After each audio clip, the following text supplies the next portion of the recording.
forgot to turn on the sound system. Big green button. Over here. Oh, there that cold down. That's because I've always been here every other time before, so I've had to turn it on. Oh. There you go, that's something. You're more right now, yeah. Uh-huh. Okay. Don't forget to do that tomorrow night and Saturday. Yeah. Yeah. Perfect, thank you.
mess with that. Yes, good idea.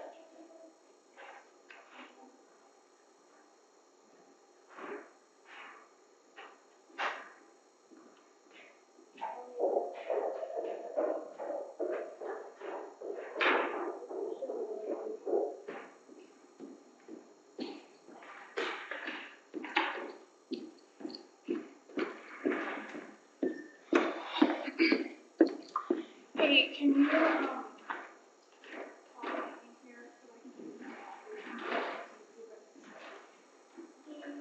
I'm gonna call, it doesn't really matter, I'm gonna call you and tell you Oh, that one's to ask if I can't hear or not.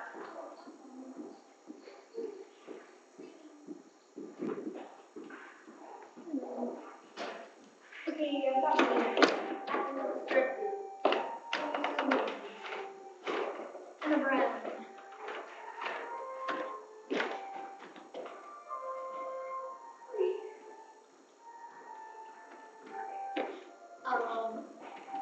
I'm sorry.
It's me, hi, I'm a problem. I have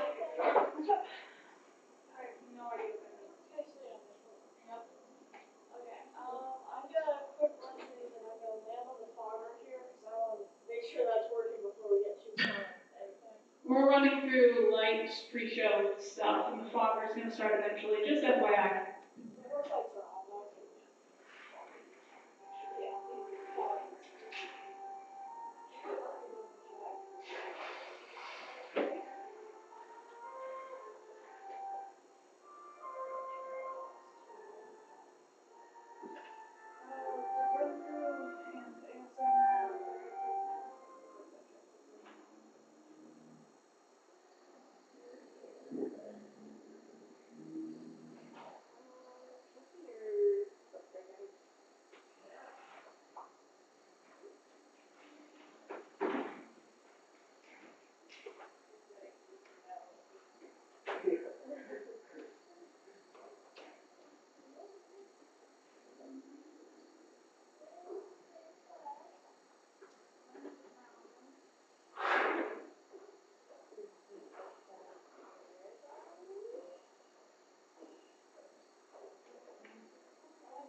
Yeah. When you're ready, we'll have that check.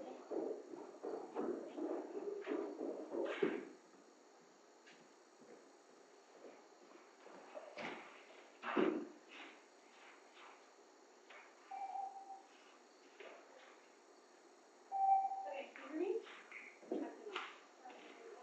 Hear me now? Can you let Lexi know? Yes, sir.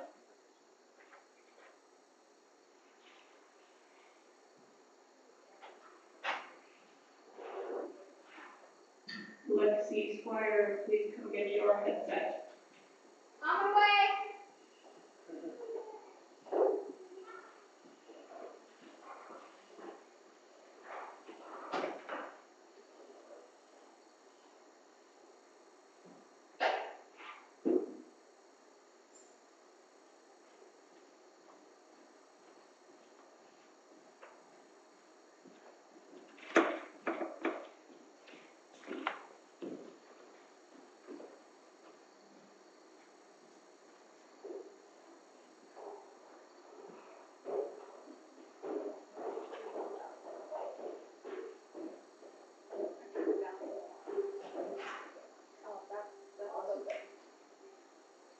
Woman having security.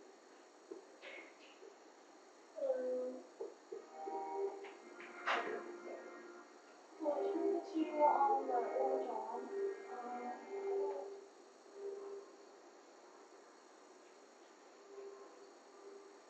I know I'm going back to do lunch right now. We can keep it up.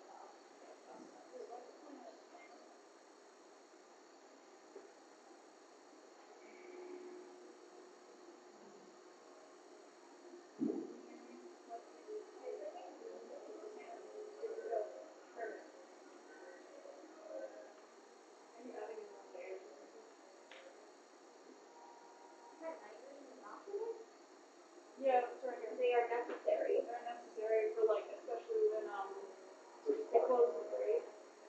Make sure everyone's off. And I use them at the beginning and or before intermission. So I use them total like 3 minutes. Why are they not? So I manually turned at least 2 of them off. 2 of them should be working, because I manually turned them off. Turn off the replay. You know, give it all the attention. I don't know if that helps. Maybe let Jack know that. Work light's going off.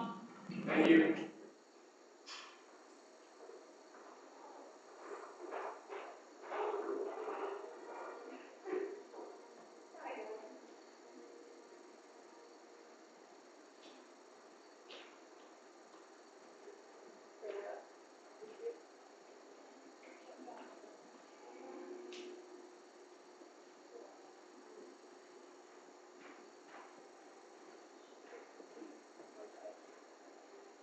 All the little circles should be lit on. Yeah, I know it's off. Not even the ones that I just turned on. Not the one. Problem. Yeah, it's major trouble. I don't know why, because all 3 of those look like they're on. Standing there. Check.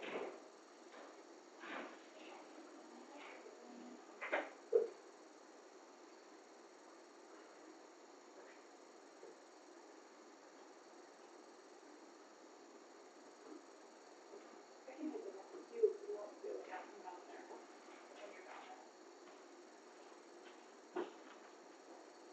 JK, I gotta go tell them if I call in 10 minutes. So, Yeah. and Reese should be here for my second. Okay, wait. Disconnected. Why? What? Okay, so, Huh? we've got a fight call in 10 minutes, so if we could have fuller lights in 10 minutes, that would be cool. Just FYI. So they don't Okay. stab each other. Little light stabbing among friends. Oh, we tried it like this once, and they were like, "Ooh, we look more light."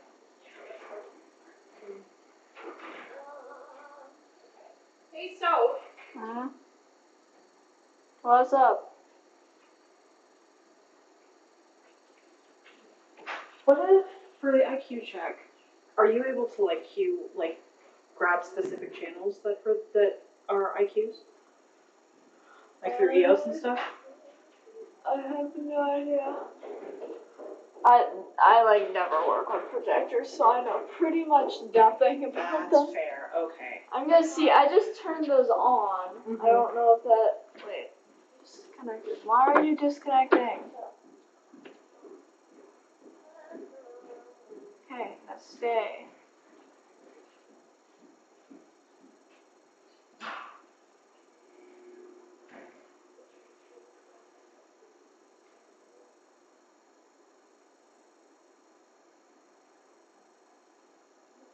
All three of the top ones say power successful execution now. Okay, well, they're not working. What did you discuss you saying loss? Because if they're not doing those circles, the odds of them doing the same loss reverse. What is the input supposed to be for them? Do you know? I have no idea. Okay.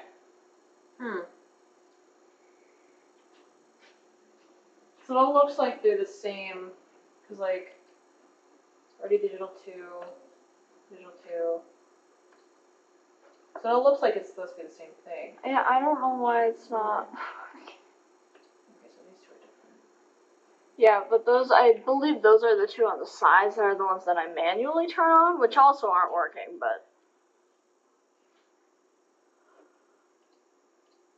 Oh, that's not what I wanted.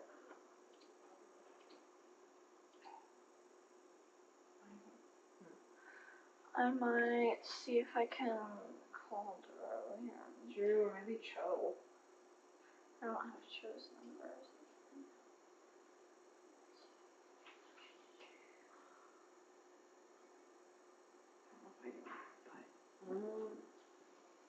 You don't have to have Cho's number, do you? Okay. Would Mike Shino work on projectors? Is it working? It's not working. I like Sophie has my head around it, but. Yeah. Yeah, all three of the top ones just disconnected, so. Hey, none of the projectors are working.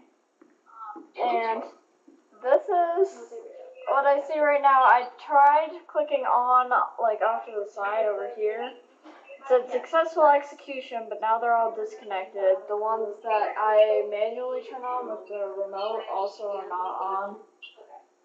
I don't know anything about projectors, so I don't know how to fix this. Why don't you go to the IQ test a second and see if that's actually working? Okay, I've been on that. That's what notified me that. Yeah. Cool. Okay. This is IQ. Want to go through. Two one and I'll go out there and check the levels for it. Yeah. That's what the later. Which is the one over here.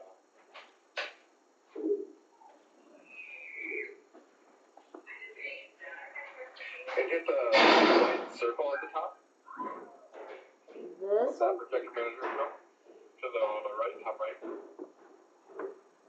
This one? You might want to. Yeah. Okay, David. Go back to 243. I don't see anything. It says successful execution, which is what it said last time. Okay. I'll be in a second. Guys, What? I'll be in a second. Oh, okay. Are you coming here? Bye. Bye. I'm assuming the lyric is the music is not playing.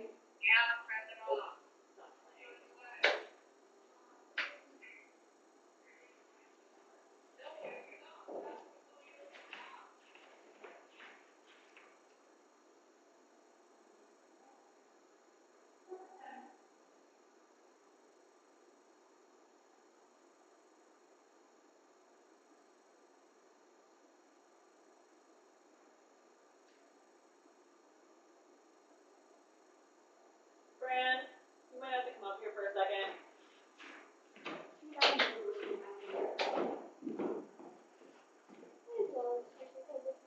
They're so great. I Yeah. know. The other day we smelled smoke after intermission for the entire rest of the show and had to figure out what it was. It was great. Wonderful. I know. We just delightful. technical difficulties. They're great. Holy crap. That's terrifying. Yeah, and then with the tears, so we were like, oh no. No, so I paused it, but like the cue was playing through, but nothing was coming out. So, and I checked like the tabs down there, and I couldn't find anything that was askew. also very quiet. Hypothetically, haze may be starting. The fog, it works. Cool.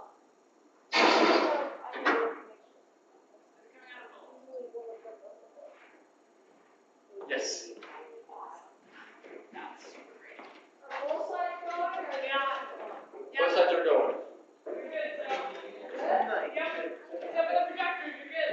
Yeah, I FaceTimed Drew and I showed it to him and he was like, oh, yeah, I'll be coming over in a second. Okay. Yeah. Sounds good. Cause he had me for some things. Can we turn it? Yeah, since we know it works now, because like I would love not to choke everyone out. Also, Mike, if you like using your battery. Hey Fran. Yo. What's up? Reese needs a new battery for his mic. Okay, you can come up here.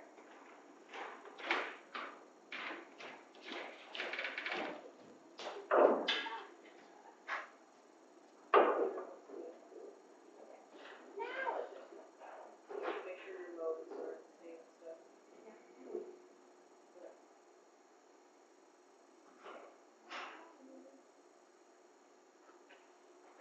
Hey, so. Hello. Yeah, what's up? Can we get more light? The package right there. Okay, like more lights? Sure. Okay.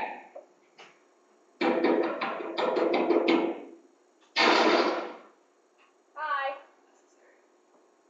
Sorry. You're good. Someone get a music. Thank you. We don't recharge these? No. Okay. I'll put down.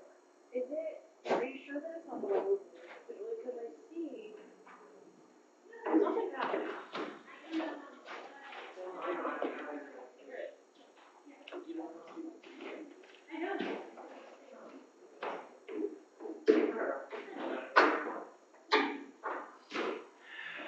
Liam, you get stabbed? Yes.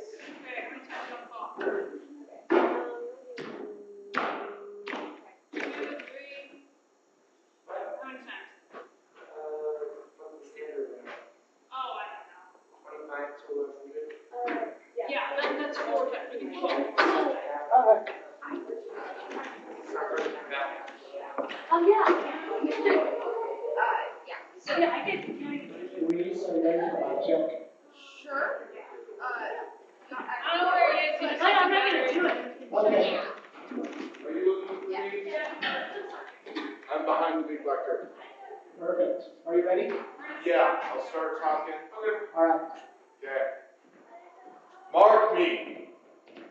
My hour's almost come, and I, the sole person tormenting claims must render up myself. So art thou to revenge when thou shalt hear. I am thy father's spirit, doomed for a certain term to walk the night, and for the day confined fast fires till the foul crimes done in my days of nature are burnt and purged away. But that I am forbid to tell the secrets of my prison house. I could a tale unfold whose lightest word would harrow up thy soul. Freeze thy young blood. Make thy 2 eyes like stars start from their spheres. In each particular hair stand on end like quills upon a purple porcupine. But this eternal blazes must not be the ears of flesh and blood. Listen. Listen. If thou didst ever thy dear father love. Oh God. Revenge is foul and most unnatural murder. Now Hamlet here. It's given now. This sleeping in my orchard, the serpents on me. So the whole earth of my forge process my death, frankly abused. How we doing, David? The poem. How do you guys feel about the bird? I think I could use a little more. That's something. Yeah, I'm not hearing much down here. Yeah. Do a bit of the shouting there. Okay. Do your loudest part. People with the vow in hand of their marriage should incline upon a wretch whose natural gifts were poor to those of mine. Is that better or should I do? But soft. Methinks I scent the morning air. Just like a smidge more. Yeah, it's pretty quiet. Well, quiet isn't what we. Our volume is to decline upon a wretch whose natural gifts were poor to those of mine.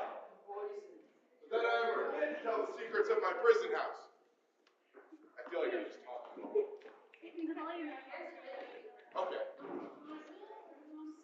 Maybe I can't talk. Okay. Very well. My hour is almost come, and I, as sole person to amending claims, must render up myself. From me, whose love was of that dignity that it went hand in hand with the vow I made to her in marriage, to decline upon a wretch whose natural gifts were poor to those of mine. But soft, methinks I scent the morning air. Brief, let me be, sleeping within my orchard. I custom always of the afternoon, above my secure hour, die on pistol, with juice of curse heaven on the vial, and in the porches of my noon pour, the leprous distillment, whose effects so ascended in the blood of man, this swift is quicksilver, it courses the natural gates and alleys of the body. Thus was I, sleeping at a brother's head, of life, of crown, of queen, and was dispatched.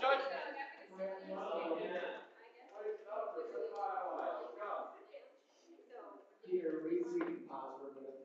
Okay, take your sweet time. Yes, sorry. Sorry, I meant to check this before I left. Oh, no, yeah, that's fine. I was just like, doing that one thing, and I don't know how to fix them. They're all on. It seems like, right?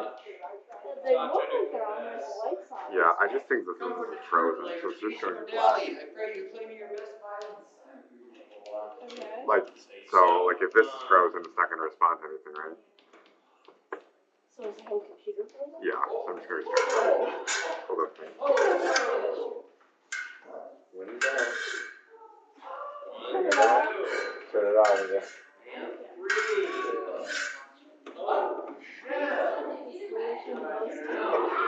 Ready? Sweet. Oh, run, up, down, left, right, side. Oh, slap. This computer is from 2015. Oh gosh. Okay. Two. It's decently old. Yeah. For sure. I don't think it would mind being put on faster. Oh no. You're not doing cameras tonight, are you? I don't know. I'm not the one to ask about that. But you're having some camera people. Judgment. I have not, but I also have. Well, again. Tell me why. Try Valerie. Okay.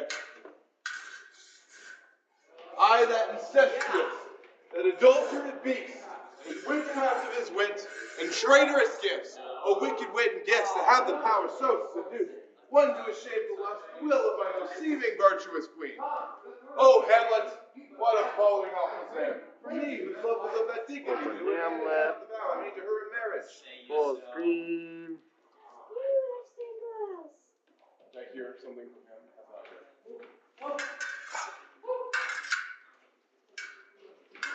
Okay, I'll keep going. Okay, I'm gonna go. Faith I must leave thee, love, and shortly too. My outward powers that functions leave to do. Thou shalt live in this fair world behind. Amen.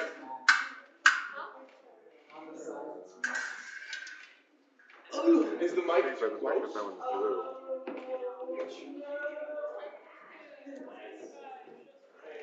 Third layer. Come on, sir.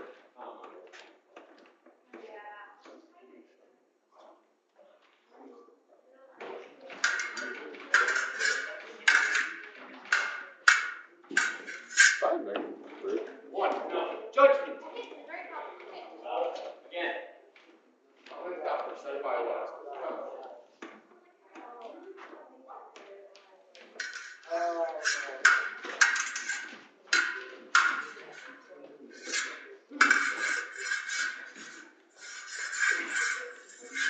Wiggity whack!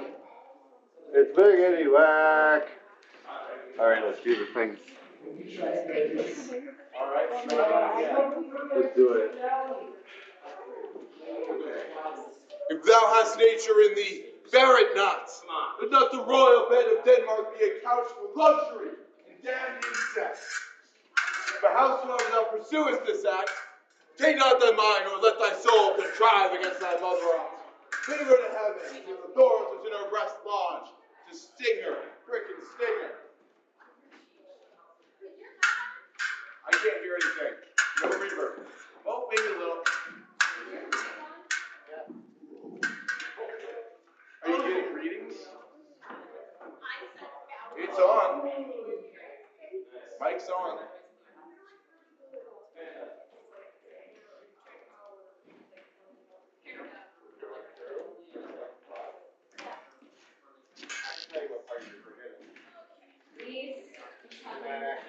You got it.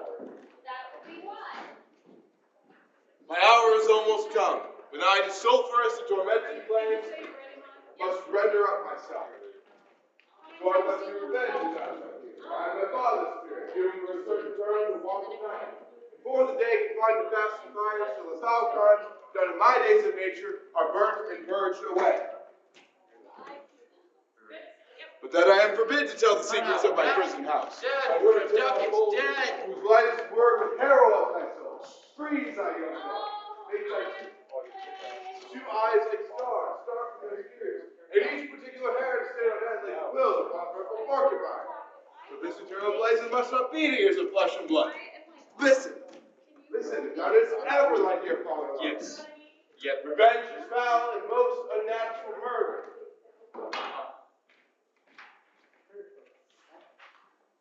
What? Hey, that works. That's a winner.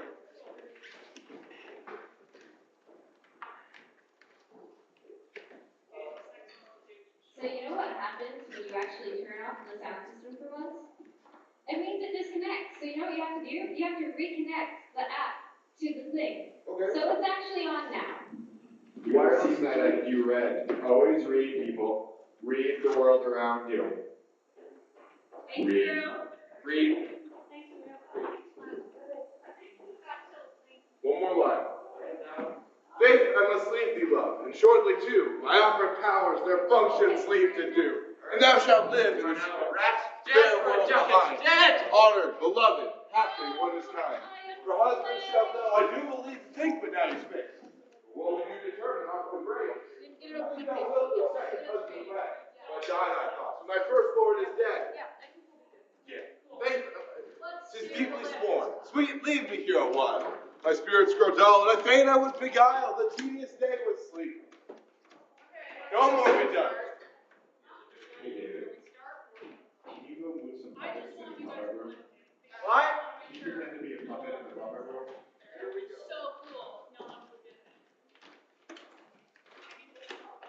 Anything I can do from down here?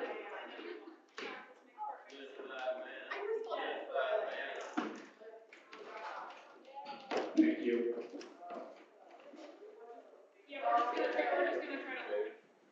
Anything you need me to do from here?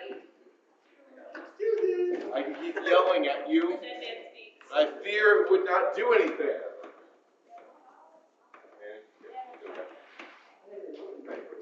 Mic check complete. I don't know. You haven't told me. No. I just need to yell at people. That's not exactly fun. I don't want to yell at people.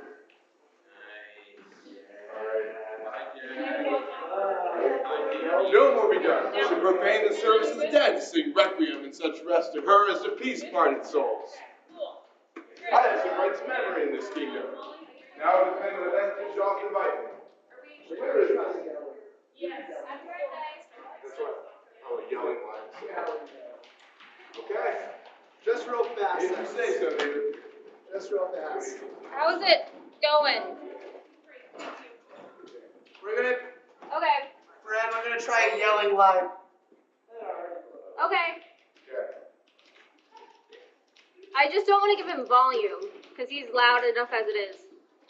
From me, whose love was of that dignity that went hand to hand with the vow I made to her in marriage, to decline upon a wretch whose natural gifts are poor to those of mine. I hear things. It's echoey, but not good. It's not clear. I just hear echo.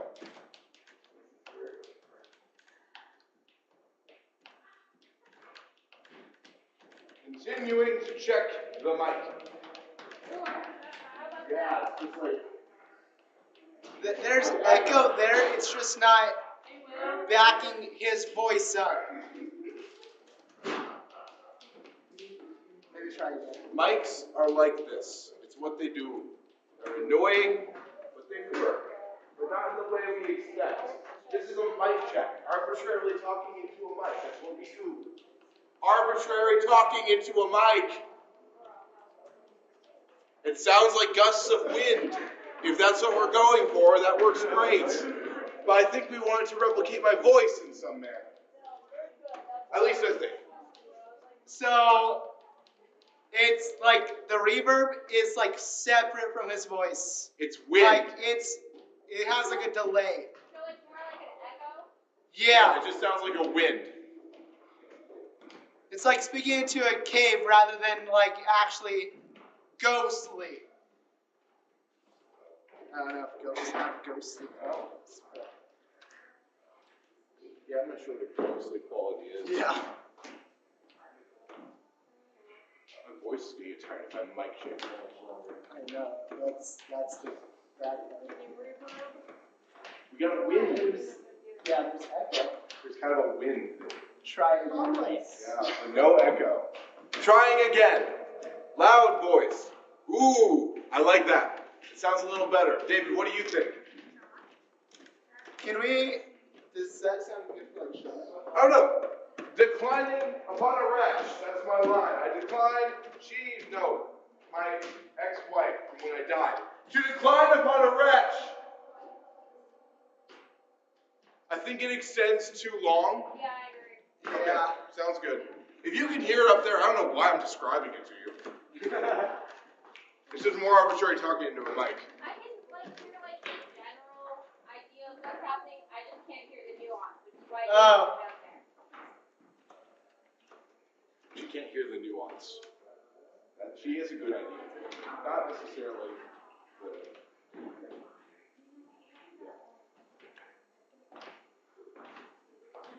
Okay, now? Try again. Checking the mic again. I am yelling into a mic because that's what the ghosts do. And it sounds ghosty when you yell into a mic.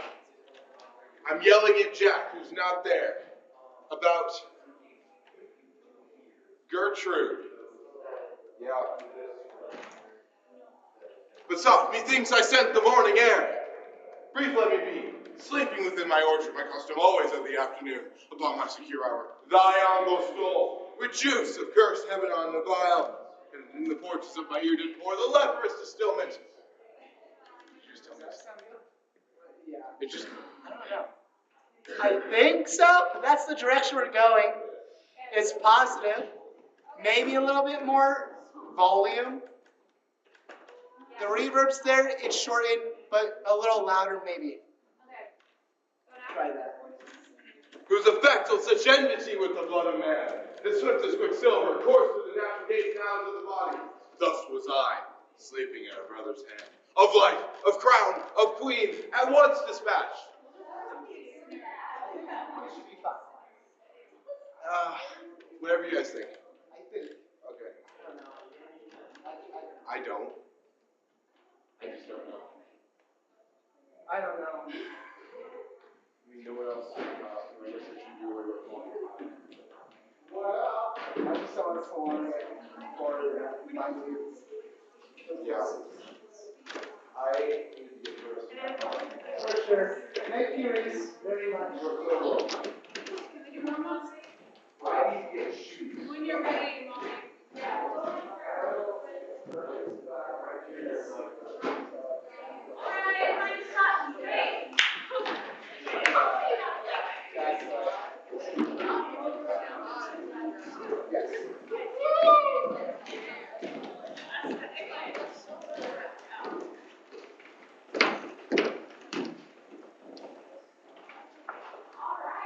Back at it. Weekend number 2. Yeah.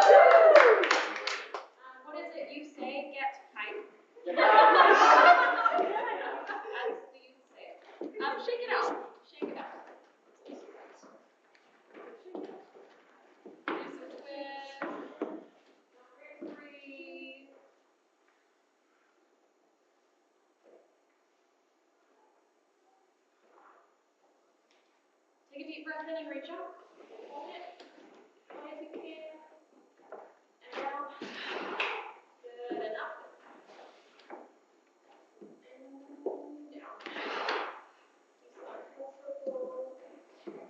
Keep a nice neutral stance while you're doing head circles. Knees soft, not locked. Nice deep breath. Go the other way if you haven't yet. Keep that jaw relaxed. Shoulders relaxed. Then right ear over right shoulder. Take your hand and rest it gently on your head. Nice deep breaths. With every exhale, allow yourself to sink deeper into the stretch. Yeah, you can put your hand out and twist it if you want a deeper stretch. And to the other side.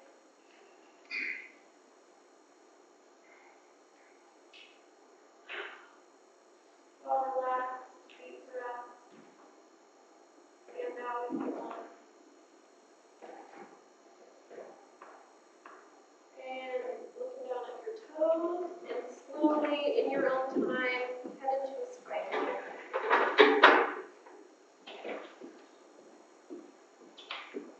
Breathing, relax, release. Widen your stance if you want.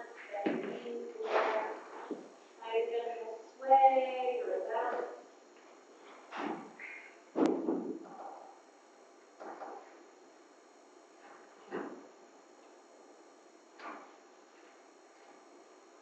Deep breath. Take a nice deep breath in and release on a loud sigh.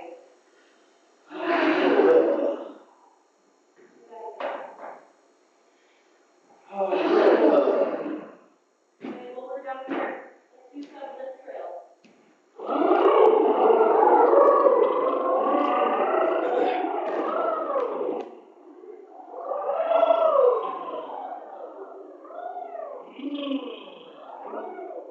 Walk your hands out in front of you. Bring your feet back.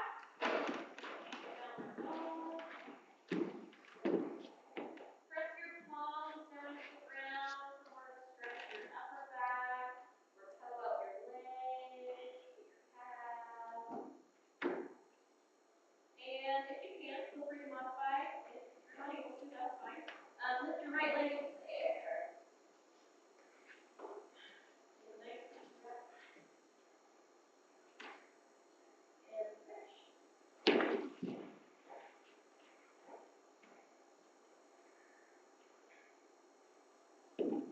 down. Bring your right foot up in between your hands. And put your right hand on the inside of your foot. And bring your left hand up to the ceiling with your gaze following it. Open up your back. Deep breath.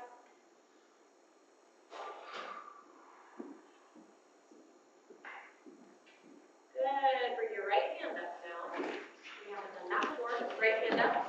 Now you've got both hands in the air. Yeah. Good. And if you get more of a bend in your back, leg, you can feel a nice stretch in your hip. And hands down. Right foot back. Bring your left foot forward. Left hand on the inside of your foot. And right hand up to the ceiling with your gaze following.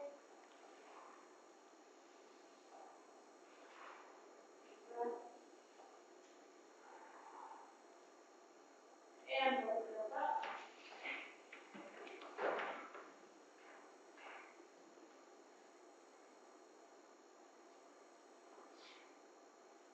And down. Foot back. Walk your hands to your feet and roll back up.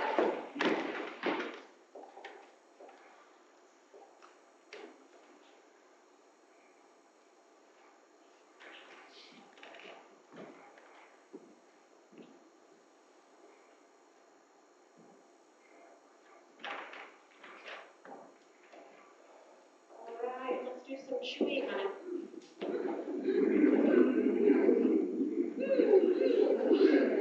Really working those facial muscles. Or you can think about brushing your teeth with your tongue while you're chewing. Really wake up those muscles.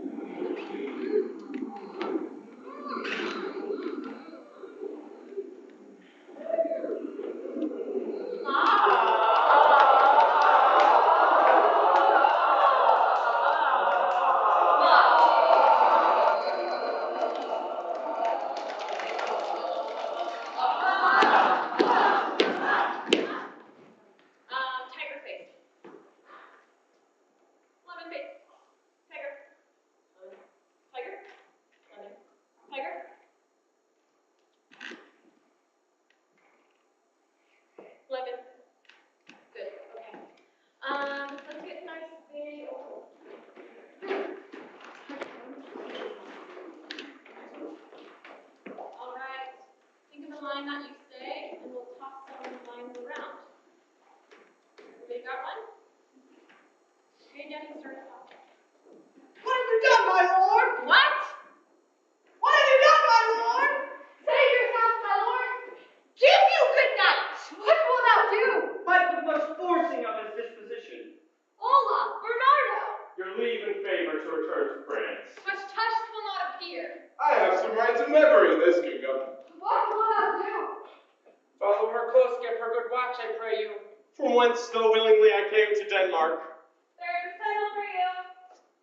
They are Norway, sir.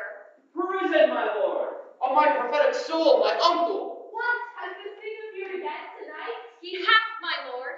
There's honey candies. The uncle to all Gideon. Norway, Fortin Ross. Yes, He he hath hath, your he's a lord, tongue. for We shame. should profane the Show service of my the deed dead. in your coronation. Title for you. Tush, On my prophetic soul, my uncle. tush, tush will not appear. Reese. What have you done, my Follow him lord? at Your once, notes tell taking us a now. spear for it. Reduce, O cursed Headlong and vile. He hath Give you good night. My honor. Now I must confess Tush this tush done. will not appear. On my prophetic soul, my He uncle. hath, my lord. My thoughts and What wishes will thou ran do? again toward France. Give you good night. Good. What time are we at now? 6:54. Oh, okay. Let's do Ryukin and think of it as a continued voice warm-up. So, practicing with the different ranges of your voice, really working on consonants as you pass things around. Yeah. I'm going to start us off. Ryukin! Ryukin! Ryukin! Ryukin! Ryukin! Tiger uppercut! Ryukin! Yoga flame! Ryukin! Sonic boom! Sonic boom! Ryukin! Ryukin! Tiger uppercut! Ryukin! Ryukin! Sonic boom! Ryukin! Ryukin! Tiger uppercut! Ryukin! Ryukin! Tiger uppercut! Ryukin! Sonic boom! Sonic boom! Sonic boom! Ryukin! Ryukin! Tiger uppercut! Sonic boom! Sonic boom! Sonic boom! Ryukin! Sonic boom! Ryukin! Ryukin! Ryukin! Tiger uppercut! Pass this over, Tristan. Kenneth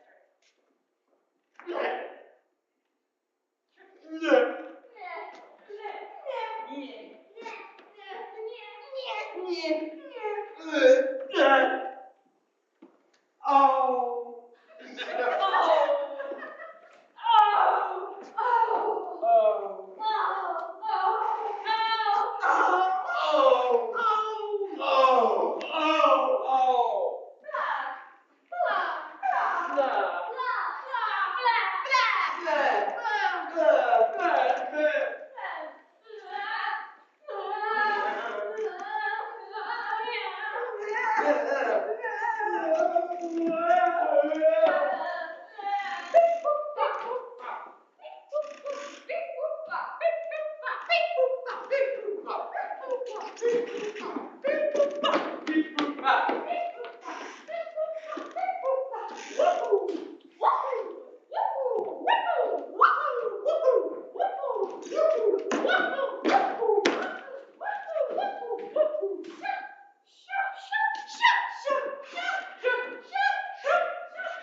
to bring some lights tonight?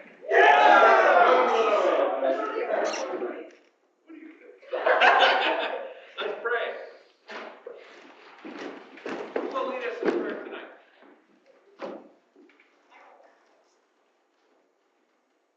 Dear Lord, thank you so much for the time off for performing, and thank you that tonight we get to open back up and share this with the new crowd. I pray for energy, for clear memory, both with words to say on stage, but also with actions and movement.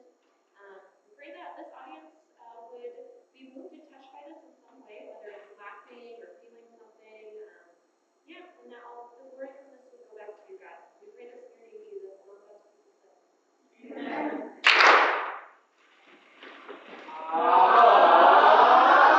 To the King, to the restoration. Remember, there's a response afterwards, so say hello to your door in public and then come back in.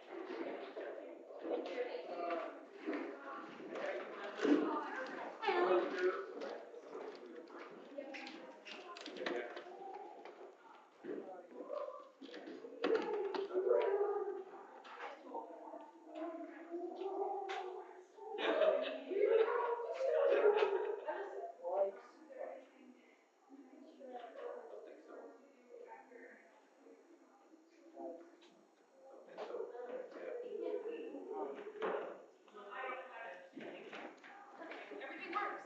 Good. We checked the foggers? Yep, foggers are checked. There's nothing leaking any place or Nope. nothing burning? Nope. That's And nice. we're not choking everyone out with Excellent. fog already, so. Excellent. Cool. You can open the house when you want to. Okay.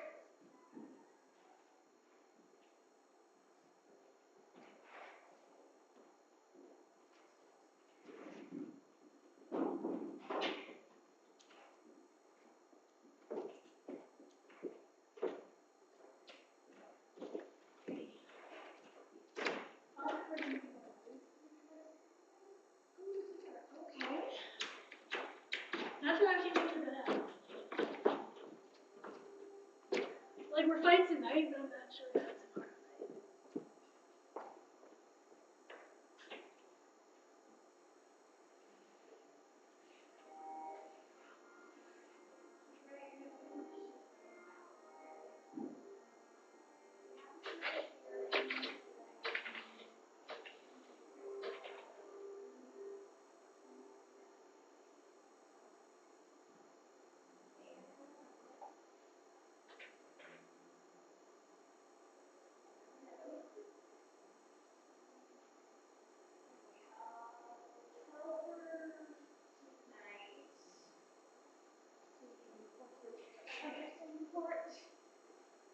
I'm sorry.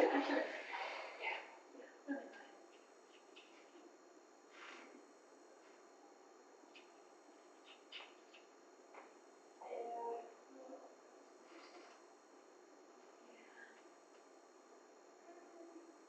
You okay? Yeah, I'm sorry. Yeah, that's okay. Yeah, the end of the semester is such a How do you feel about this semester first year of college? It doesn't feel real. I know it doesn't, right? Yeah. And I know I'm 19, so it doesn't feel like I'm 19. Yeah. Just because I guess I'm going by so fast. Yeah, I know. Isn't it crazy? Yeah, I just. Those things like you kind of remind me that it's really fun, but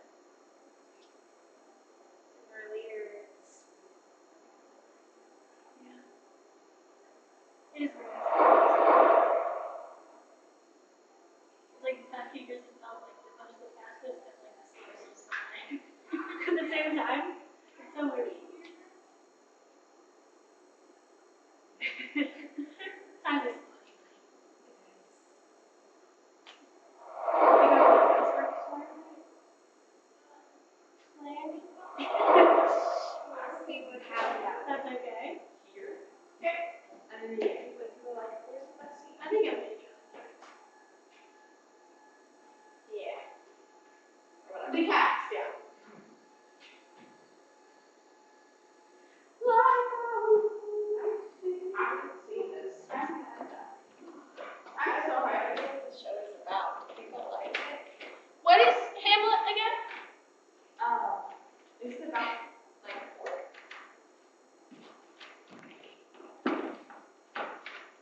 Thank you.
awesome to have the director. They're also awesome if you want. It's a great life, but he gets really ridiculous.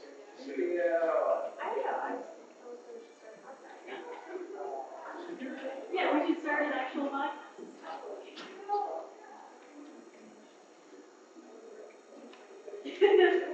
That's fine.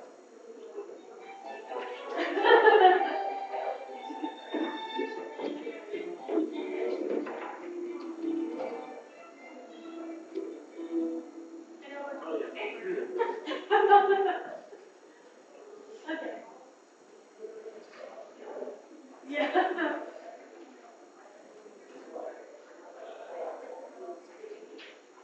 I never knew that. I did not. I never knew that. I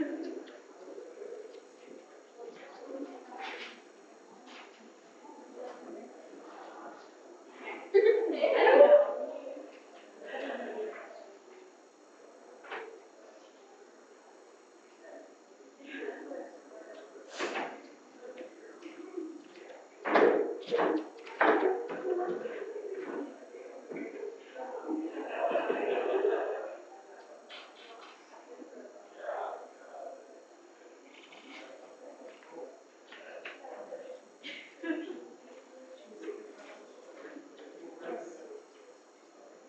I don't think that's like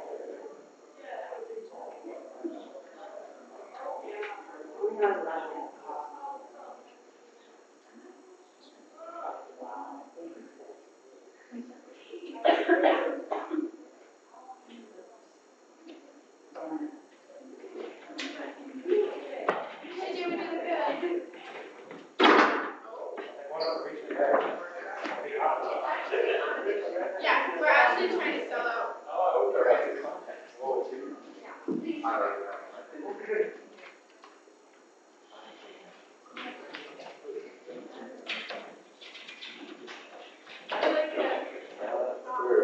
It's okay. Enjoy the show. It's gonna be a competition. Well, you got like the better, like, I know. People are like,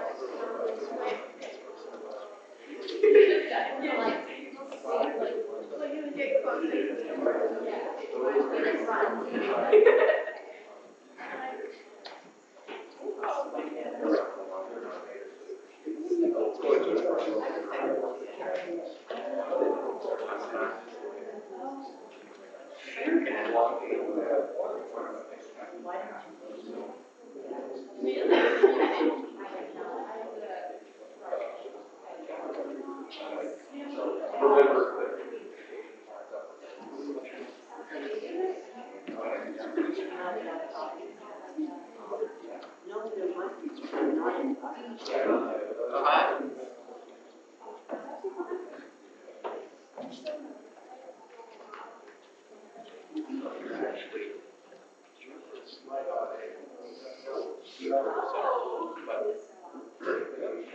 That's an interesting thing. He was definitely angsty. Tired.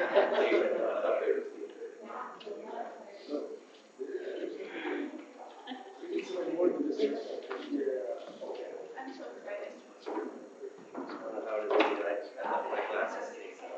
Oh, really? I gave up. I just keep them on my face.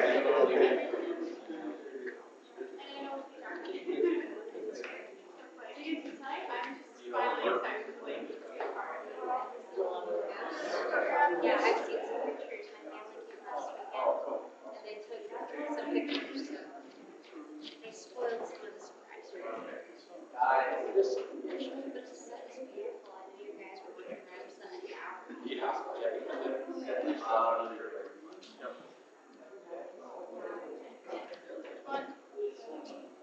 They're not. Yeah.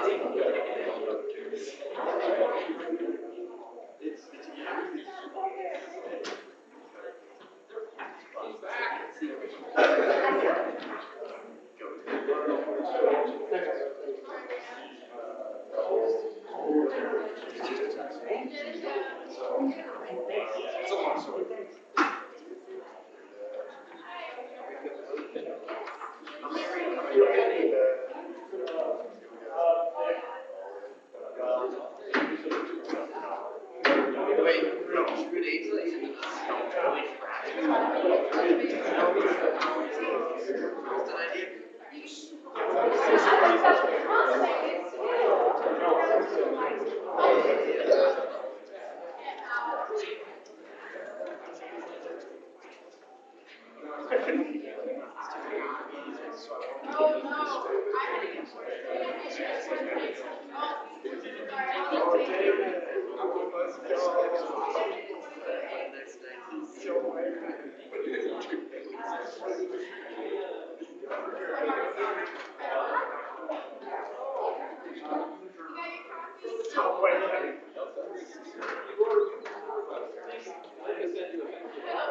Well, it would be, it'd be too late. You could, it's a commemoration.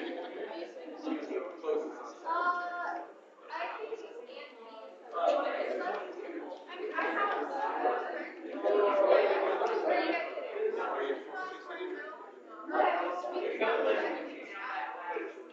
I haven't seen the front side yet, and I'm debating. I'm working here on Saturday. So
About 20 feet.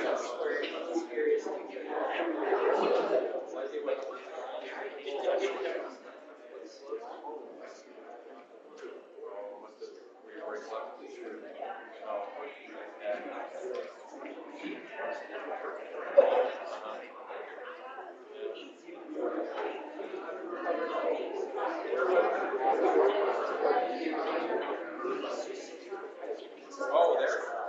Yeah, so that was it. I'm taking my kids there.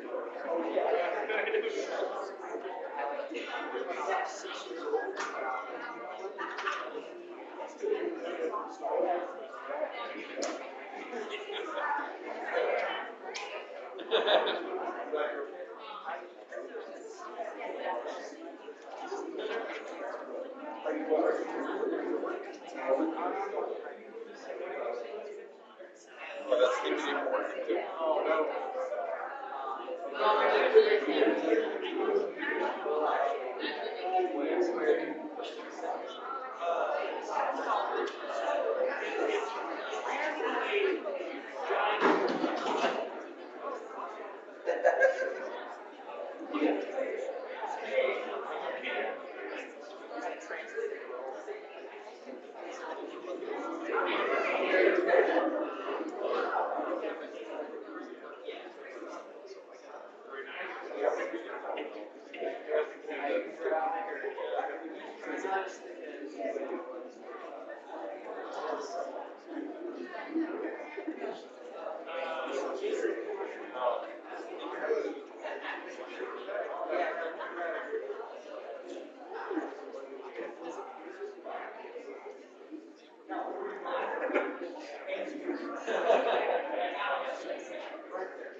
Who's there?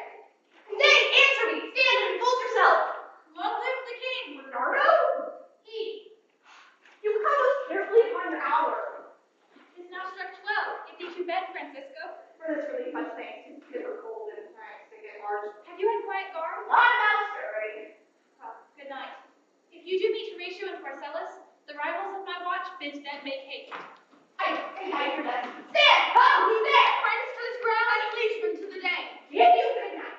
Oh, farewell, honest soldier, who hath relieved you? Bernardo has my place. Give you good night. Hola! Bernardo! Is Horatio there?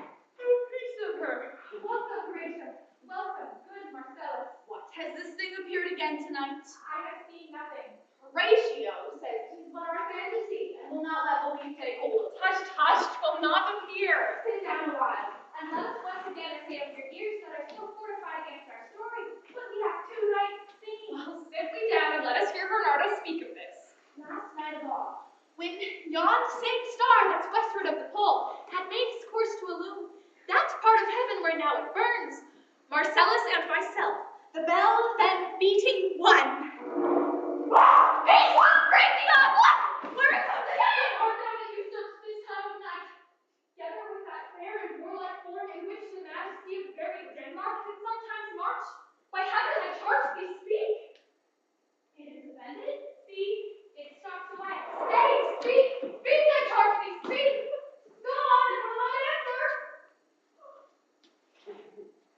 How now, Horatio? You tremble and look pale. Is not this something more than fantasy? What think you want? Oh my God, my helpless belief without sensible and True avouch of mine own eye. is it not like the king? As thou art to thyself, this bodes some strange eruption to our state. Good now, sit down and tell me. She that knows why this same strict and most observant watch so nightly toils the subject of the land, and why such daily cast of brazen cannon, and foreign marker implements of war, why such impress of shipwrights whose sore task does not divide the Sunday from the week, what might be toward that this sweating haste doth make the night join labor with the day? Who is it, Lord? That can I! At least the whisper goes so. Our last king, whose image even but now appeared to us, was, as you know, my Fortinbras of Norway, thereto pricked on by a most emulate pride, dared to the combats, in which our valiant Hamlet did slay this Fortinbras, who by a sealed compact did forfeit with his life all those his lands which he stood seized of to the conqueror. Now, sir, young Fortinbras, of unimproved metal hot and full, hath in the skirts of Norway here and there sharp up a list of lawless resolutes, but to recover of us, by strong hand and terms compulsory, those forsake lands so by his father lost. And this, I take it, is the main motive of our preparations. But stop! Behold! Lower it comes again! Stay, illusion! If thou hast any sound or use of voice, speak to me. If there be any good thing to be done that may to thee do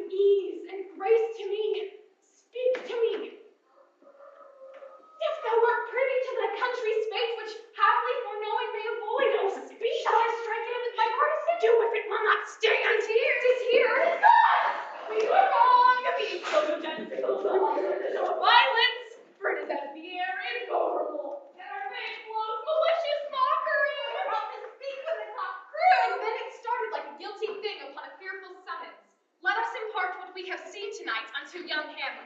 For upon my life, a spirit done to us will speak to him. Let's do it, I pray. And I this morning know where we shall find him, most conveniently.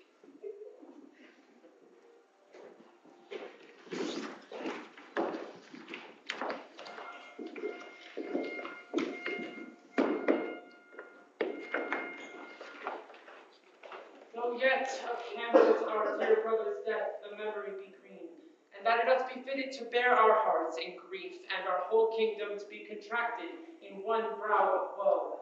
Yet so far hath discretion fought with nature that we with wisest sorrow think on him, together with remembrance of ourselves.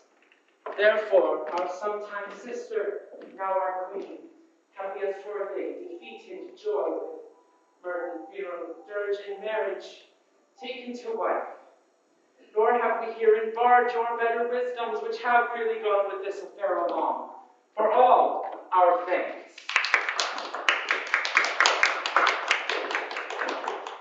Now follows, as we know, the important gospel, the least proposal of our word for thinking by our late brother's death, our duty is joined, and as a friend, he hath not failed to pester us with the message for the surrender of those lands, lost by his father to all ones of our most valiant brother.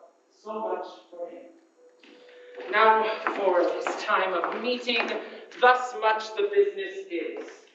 We are here raked to old Norway, uncle of young Thornton last week. He presented Redwood scarcely hears of this his nephew's purpose to suppress his further gates herein. And we here dispatch you, good Cornelius, and you, Bolton, your bearers of this greeting to old Norway, giving to you no further personal powers. Business with the king is more than the scope of these delated articles allow. Fare you well, and may your haste commend your king. In that, As all things, will we so order. We doubt nothing, heartily farewell. And now, Laertes, what's the news with you? You cannot speak of reason to the Dane and lose your voice. What wouldst thou beg, Laertes, that shall not be my offer, not thy asking? Or wouldst thou have, Laertes? My friend, Lord, your leave and favor to return to France, whence, though willingly I came to Denmark to show my duty in your coronation, yet now I must confess that duty done, my thoughts and wishes bend again toward France, and bow them to your gracious leave and pardon. Hath you your mother's leave? What says Polonius? He hath, my lord, wrung from me my slow leave by laborsome petition, and at last, upon his will, I sealed my heart consent. I do beseech you, give him leave to go.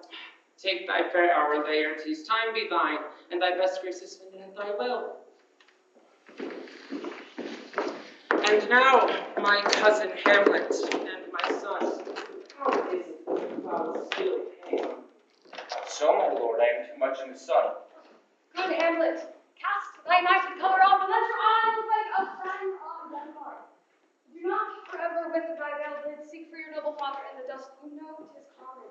All that lives must die. And it is common. If it be, why seems it so particular with thee? Seems that, nay, it is, I know not seems. 'Tis not alone my inky cloak, good mother, nor customary suits of solemn black, but I have that within which passage show, these but the trappings and the suits of woe. 'Tis sweet and commendable in your nature to give these morning duties to your father, but you must know your father lost a father, that father lost his, and the survivor bound by good obligation for some term to do obsequious sorrow. But to persevere, obstinate, condolent, is the course of impious stubbornness. 'Tis unmanly grief. I pray you throw to earth this prevailing woe, and think of us as of a father. For let the world take note, you are most immediate to our ruin, and with no less nobility of love than that which dearest father bears his son, do I impart toward you. For your intent in going back to school in Wittenberg, 'tis most retrograde to our desire. We pray you, bend you to remain here in the cheer and comfort of our eye, chiefest courtier, cousin, and our son. Let not thy mother lose her prayers, Hamlet. I pray thee, stay with us, go not to Wittenberg. I shall in all my best obey you, madam. Why, 'tis a loving and a fair reply. Be as ourself in Denmark. Madam, come. This gentle and unforced accord of Hamlet sits smiling on my heart. Come away.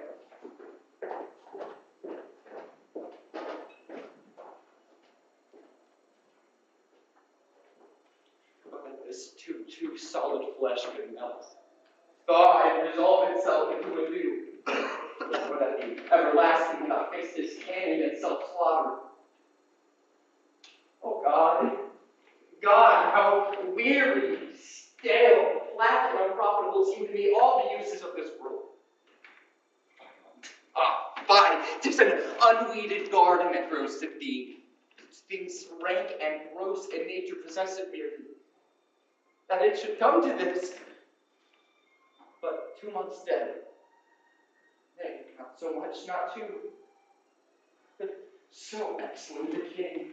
Why she hang on him as an increase of appetite had grown by what it fed on. And yet, within a month, let me not think on it. Frailty, thy name is woman. A little one, or ere those shoes were old, with which she followed my poor father's body, like Niobe with tears. Why, she, even she, oh God, a beast that once discourse of reason would have mourned longer, married with my uncle, my father's brother, yet no more like my father than I to Hercules. Within a month, ere yet the salted, most unrighteous tears had left the flushing of her galled eyes, she married. Oh, most wicked speed to host with such dexterity to incestuous sheets. It is not, nor it cannot come to good. But my heart, for I must hold my tongue. Hail to your lordship! I'm glad to see you, Horatio, or I do forget myself. The same, my lord, and your poor servant ever. Friend, my good friend, no change that name with you. But what make you from Wittenberg, Horatio? Marcellus, My good lord. I'm very glad to see you. Good evening, sir. But what in vain make you from Wittenberg? A truant disposition, good my lord. I would not hear your enemies say so, nor shall you do mine ear that violence. To make a truer of your own report against yourself, I know you are no truant. But what is your affair in Elsinore? We'll teach you to drink deep ere you depart. Lord, I came to see your father's funeral. Pray, do not mock me, fellow student. I think it was to see my mother's wedding. Indeed, my lord, it followed hard upon. Where's Horatio? The funeral baked meats did coolly furnish forth the marriage tables. Would I have met my dearest foe in heaven, or ever I had seen that day, Horatio? My father. Methinks I see my father. Where, my lord? In my mind's eye, Horatio. I saw your father once. He was a goodly king. He was a man taken for all in all. I shall not look upon the like again. Lord, I think I saw him yesternight. So, who? My lord, the king your father. The king, my father. 2 nights together had these gentlemen, Marcellus and Bernardo, on their watch in the dead fast in middle of the night, and thus encountered. A figure like your father, armed at point exactly, cap a peg, appears before them, and with solemn march goes slow and stately by them. Thrice he walked by their oppressed and fierce surprised eyes within his truncheon flame, whilst they, distilled almost to jelly with the act of fear, stand dumb and speak not to him. This to me in dreadful secrecy impart they did, and I with them the 3rd night kept a watch, where, as they had delivered, both in time, form of the thing, each word made true and good, the apparition comes. I knew your father. These hands are not your like. But where was this? My lord, upon the platform where we watched. Did you not speak to it? My lord, I did, but answer made it none. Yet once we thought it lifted up its head and did address itself to motion, like as it would speak. But even then the morning cock crew loud, and at the sound it shrunk in haste away and vanished from our sight. It's very strange. As I do live, my honored lord, 'tis true, and we did think it writ down in our duty to let you know of it. Indeed, sirs, but this troubles me. Hold you the watch tonight.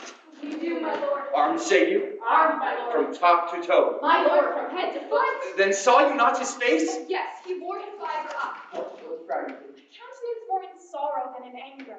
Pale pale or red? Nay, very pale. And fixed his eyes upon me. Most constantly. I would I had been there. It would have much amazed you. Very light.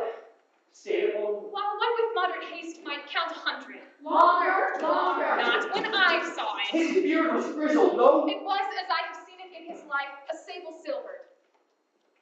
I will hold the watch tonight. Perchance we'll walk again. I warrant it will. If it assumes my noble father's person, I'll speak to it, though hell itself should gape and make me hold my peace. So, fare you well. Upon the platform twixt 11 and 12, I'll visit you. Our duty to your honor. Your love says mine to yours.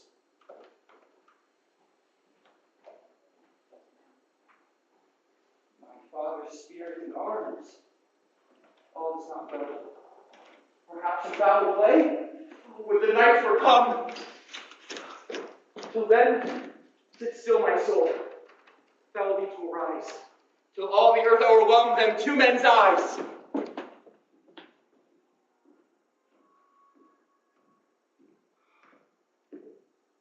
My necessaries are embarked. Farewell. And sister, as the winds give benefit and convoys assistance, do not sleep, but let me hear from you. Do you doubt that? For Hamlet, and the trifling of his favor, hold it a fashion and a toy in blood, a violet in the youth of primate nature, forward, not potent, sweet, not lasting, the perfume and suppliance of a minute, no more. No more, but so. Perhaps he loves you now, but you must fear his greatness weighed. His will is not his own. He may not, as unvalued persons do, carve for himself. For on his choice depends the safety and health of this whole state. And therefore must his choice be circumscribed. Fear it, Ophelia. Fear it, dear sister. And keep you in the rear of your affections, out of the shot and danger of desire. I shall be affected with good lesson keep as watchman to my heart.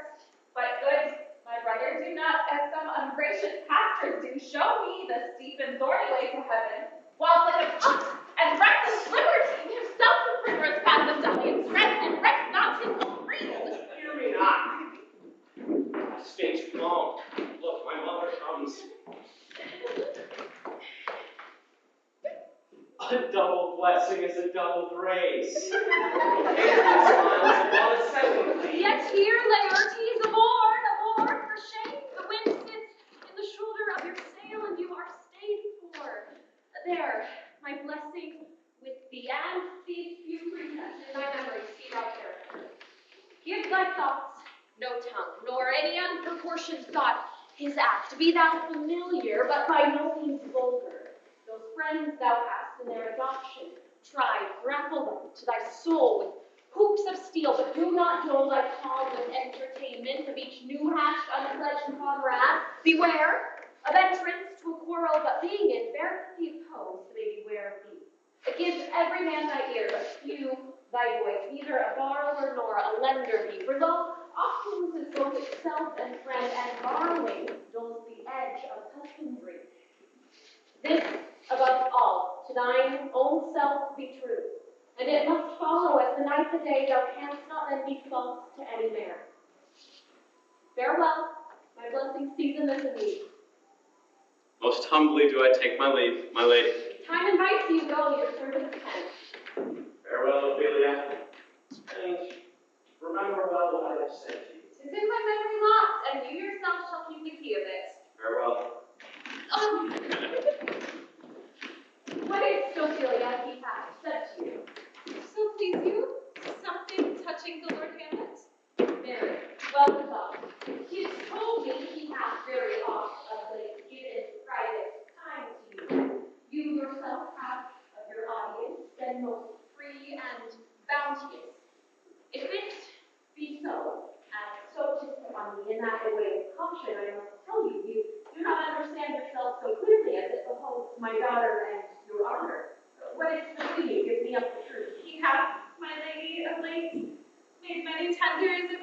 affection to me? Affection? Ooh, you speak like a green girl uplifted in such perilous circumstance. Do you believe his tender, as you call that? I do not know, my lady, what I should think. Mary, I'll teach you. Think yourself a baby. You have tamed these tender true pain which are not truly tender yourself more dearly, or, not to crack the wind of the poor phrase, running it thus, you'll tender me a fool. My lady, he hath importuned me with love in honorable fashion. High fashion you may call it. Go to. And hath given countenance to his speech, my lady, with almost all the holy vows of heaven. Aye, springs to catch woodcocks. I do know, when the blood burns, how prodigal the soul lends the tongue vows. These blazes, daughter, you must not take the fire. From this time, be somewhat scanter of your maiden's presence, that your entreatments at a higher rate do not believe with vows. This is for all. I would not, in plain terms, from this time forth, have you so slander any moment leisure as to give words or talk with the Lord Hamlet. Look to it. I charge you, cut your ways. I shall obey, mother.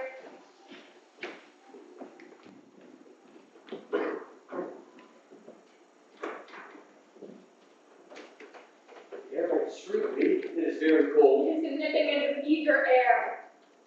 What hour now? I think it lasts 12. No, it is drunk. Indeed, I heard it not. And it draws near the season wherein the spirit house is wont to walk. Look, my lord, it comes! Masters of grace defend us. King? Father? Royal Dane? Oh, answer me! Thoughts beyond the reaches of our soul. Say, why is this? Wherefore? What should we do? It beckons you to go away with it, as if it's some impartmented desire to you alone. Look, with what courteous action it waves you to a more removed ground. But do not go with it. No, by no means. We will not speak. And I will answer. Do not, my lord. Oh, what should we fear? I shall not set my life at his fee, and for my soul, what can it do to it be if the immortal as itself? It waves me forth again. I'll follow it. What if it tempts you toward the flood, my lord, or to the dreadful summit of the cliff, and there assume some other horrible form which might deprive your sovereignty of reason and draw you into madness? It waves me forth still. Go on, I'll follow thee. Shall not go, my lord! Hold off your hands! Hold, you shall not go! I say away! Go on. I'll follow thee.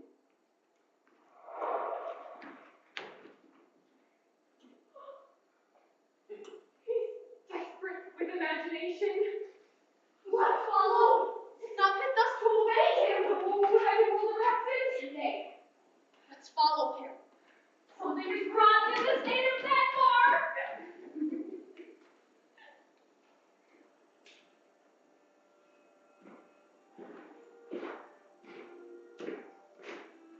Where wilt thou lead me? Speak. I'll go no further. Mark me. I will.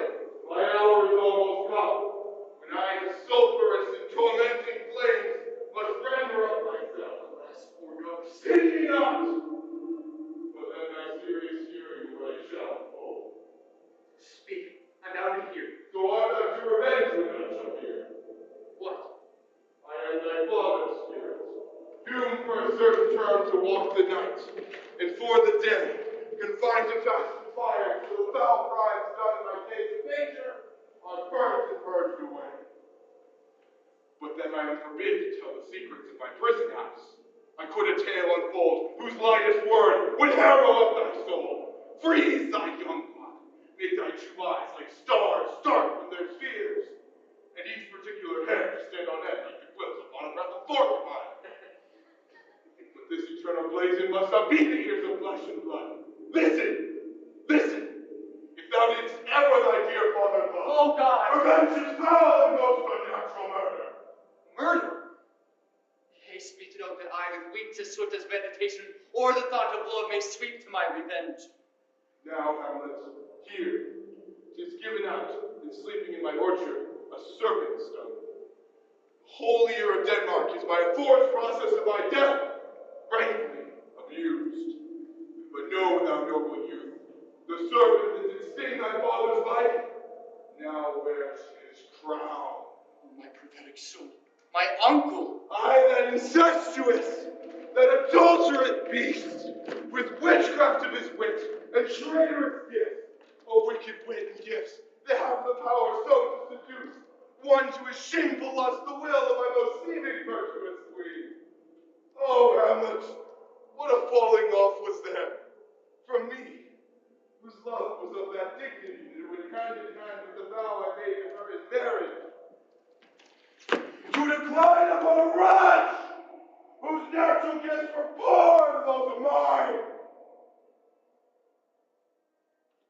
But soft, methinks I sense the morning air. Brief let me be, sleeping within my orchard, my custom always in the afternoon, upon my secure hour. Thy uncle stole, with juice of cursed heaven on the blood, and in the porches of my ear did pour the leperous distillment, whose effect holds such enmity with the blood of man, that swift as quicksilver, it coursed through the natural gates and alleys of the body. Thus was I, sleeping at a brother's hand, of life, of crown, of queen, at once dispatched, cut off even in the blossoms of my own sin, no reckoning made, but sent to my account with all my perfections of my hand. Oh, horrible, horrible, most horrible. If thou hast nature in thee, bear it not. Let not the royal bed of Denmark be a couch for luxury and damned incest.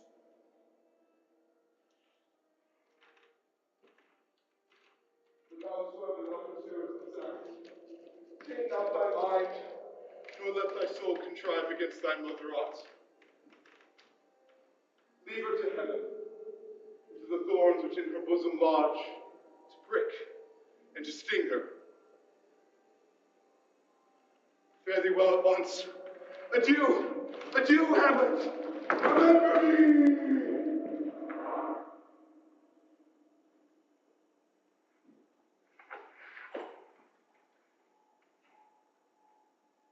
I, thou poor ghost, while memory holds a seat in this distracted globe, remember thee.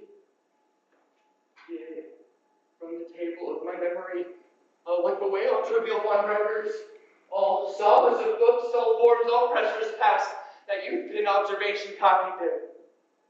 And thy commandment, all alone shall live within the book and volume of my brain.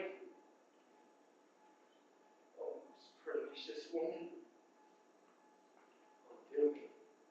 villain, smile, damned villain, that one may smile and be a villain.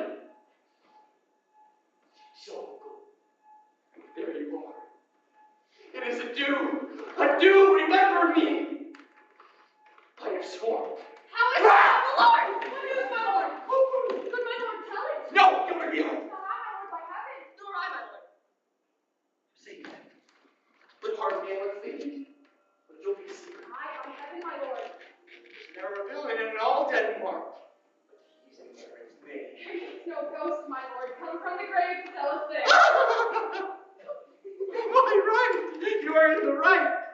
And so, without more circumstance at all, I wholly fit that we shake hands. You, as your business and desire shall point you, for every man has business and desire, such as it is, and for my own poor part. Of you, I will pray. These are but wild and whirling words, my lord. I'm sorry they offended you. Hardly. There's no offense, my lord. Yes, by St. Patrick, but there is Horatio and much offense too.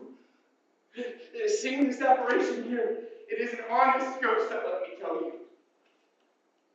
For your time shall live between us, or master as he may. And so with your friends, as you are friends, scholars, and soldiers, give me one more request. What is it, my lord? We will. Never to make known what you have seen tonight. My lord, we will not. Swear by my life.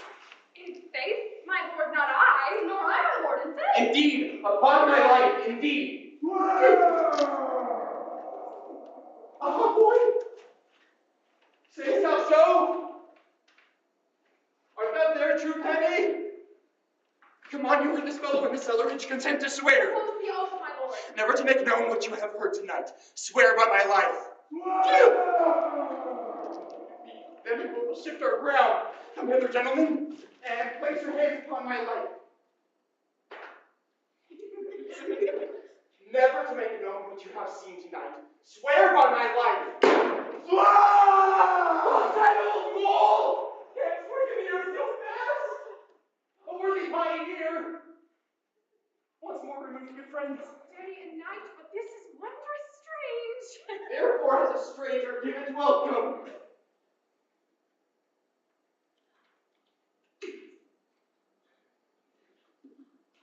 There are more things in heaven and earth, Horatio, than are dreamt of in your philosophy.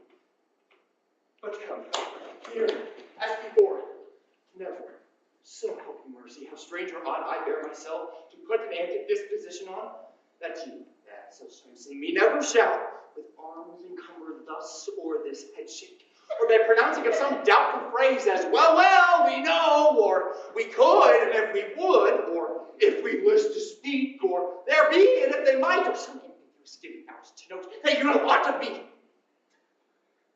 This not to do. So grace and mercy at your most need help you. Rise! Rise between spirit! So, gentlemen, with all my love I commend me to you. And what so poor a man as Hamlet may do, to express his love and friending to you, God willing, shall not like. Let us go together, and so your fingers on your lips, I pray. The timing is out of joint. Oh, cursed spite, that ever I was born to set it right. Nay, come, let's go together.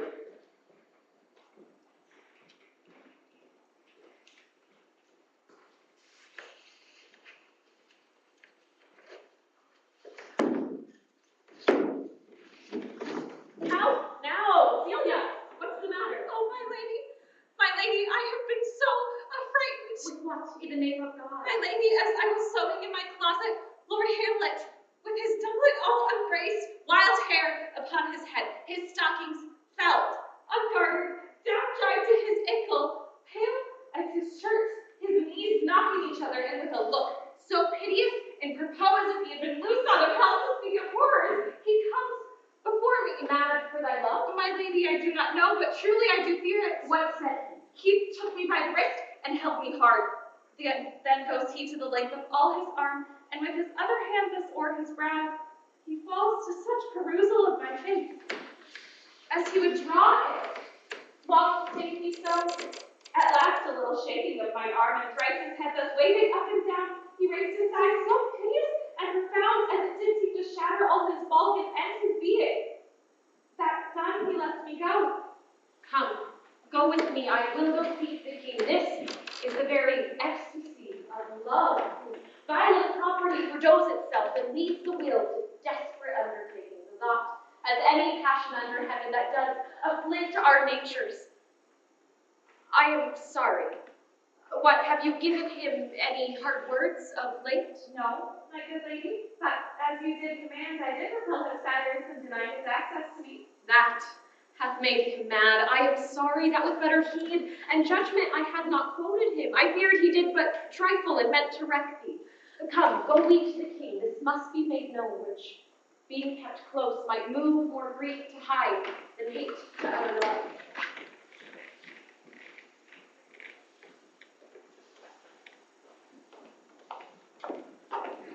Welcome, dear Rosencrantz and gilded stir. Moreover, that we much did long to see you, the need we have to use you did provoke our descending. Something have you heard that we have this transformation? I entreat you both, that being of so young days brought up with him, and say so neighbored to his behavior, that you vouchsafe your rest here in our court some little time. And so by your companies to drive him on to pleasures, and to gather so much some occasion as you may glean whether aught to us unknown, afflicts him thus, that open lies within our reign. Good gentlemen, he hath much talk of you, and sure I am to know that there are not living to whom he more appears.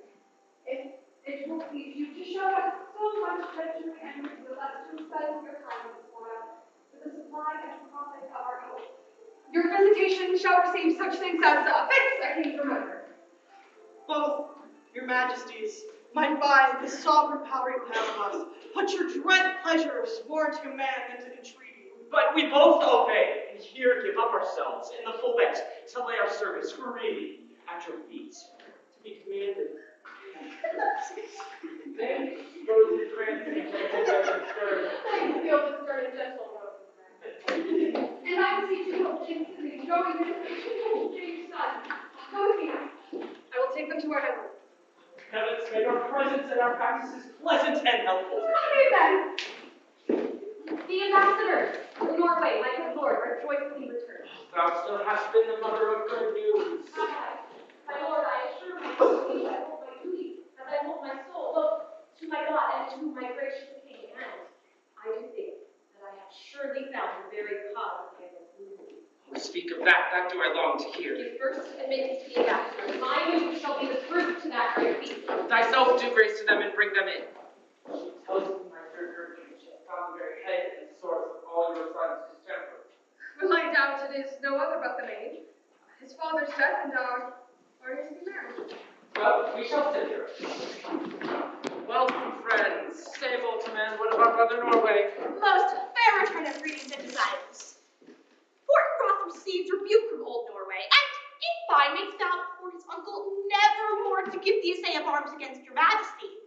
He does request you to give quiet path through your dominions for this enterprise on such regard of safety and allowance as merit are set down. It likes us well, and at a more considered time, well read, answer and think upon this business. Meantime, we thank you for your well-took labor. Go to your rest, at night we shall feast together. Most welcome home. This business is well ended, my liege and madam. To expostulate what majesty should be, what duty is, why day is day, night is night, and time is time, or nothing to wait, night, day, and time. Therefore, since brevity is the soul of wit, and tediousness the limbs and outward flourishes, I will be brief.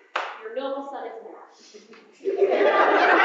Well, I explore to define true madness. What is but to be nothing else but mad? But let that go. More matter with less art. Madam, I swear I use no art at all. That he is mad.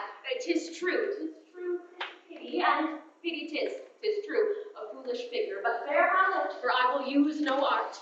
Mad, let us grant him then, and thus remains that we find out the cause of this effect, or rather say the cause of this defect, for this effect defective comes by cause, and thus remains, and the remainder thus perpetuated. I have done. How was she inclined to me for duty and obedience? Mark hath given me this. Now gather and surmise. To the celestial and my soul's idol, the most beautified Ophelia. That's an ill phrase. Phrase beautified is a vile phrase, but you shall hear it thus. In her excellent white bosom, these and okay, this for him a tour? Good now, stay a while, I will be faithful. Doubt thou the stars are fire, doubt that the sun doth move, doubt truth to be a liar, but never doubt I love. Oh dear Ophelia, I am ill at these numbers, I have not art to reckon my groans, but that I love thee best. Oh most best, believe it, thine evermore, most dear lady, whilst this machine is to him Hamlet. This in obedience hath my daughter shown me, and more above hath his solicitings, as they fell out by time, by means and place, all given to mine ear. But how hath she received his love? What do you think of me? As of a woman faithful and honorable. What might you think? No, I went round to work, and my young mistress thus I did speak.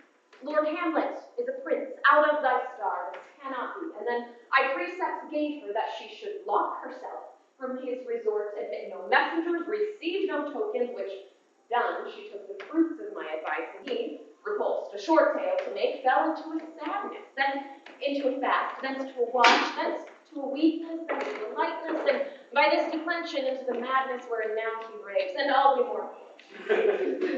Maybe hath there ever been a time, I can know that I have positively said 'tis so, when it proved otherwise? Not that I know. Take this for this. if this be otherwise, if circumstances lead, I will find where truth is hid, though it were hid indeed within the center.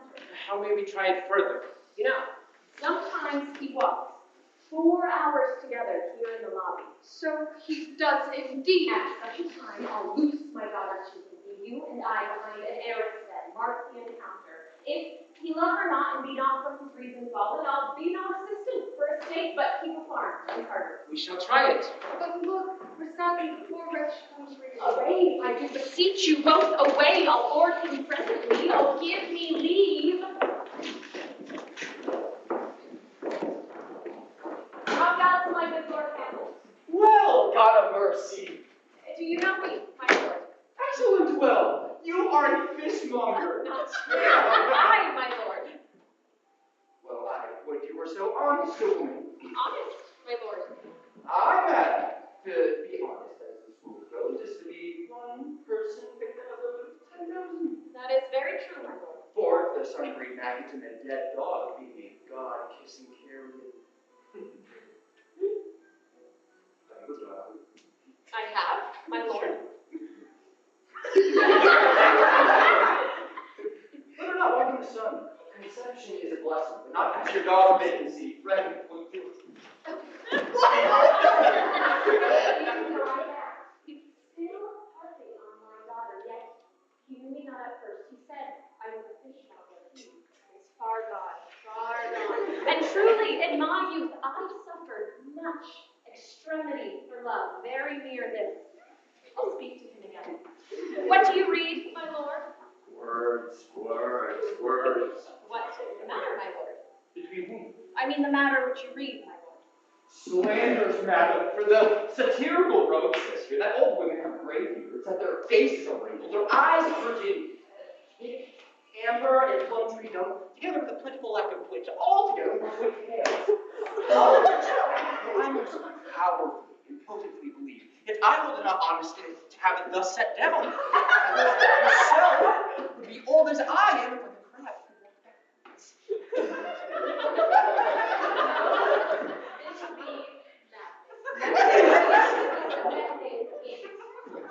Will you walk out of the air? It's my grief. He that is out of the air, how pregnant sometimes his replies are, and happiness that madness, insight, reason, and sanity could not show, but prosperously he delivered us. I believe it suddenly tried means of meeting between him and my daughter, my honorable lord. I will most humbly take my leave of you. You cannot take anything that I more willingly will part with all. Accept my life. Accept my life. Accept my life. Fare you well, my lord. You go to seek the Lord Hamlet. There he is. God save you, sir.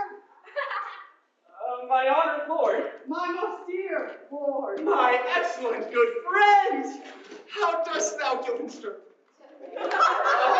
Rosy plants. Good lads, how do ye both?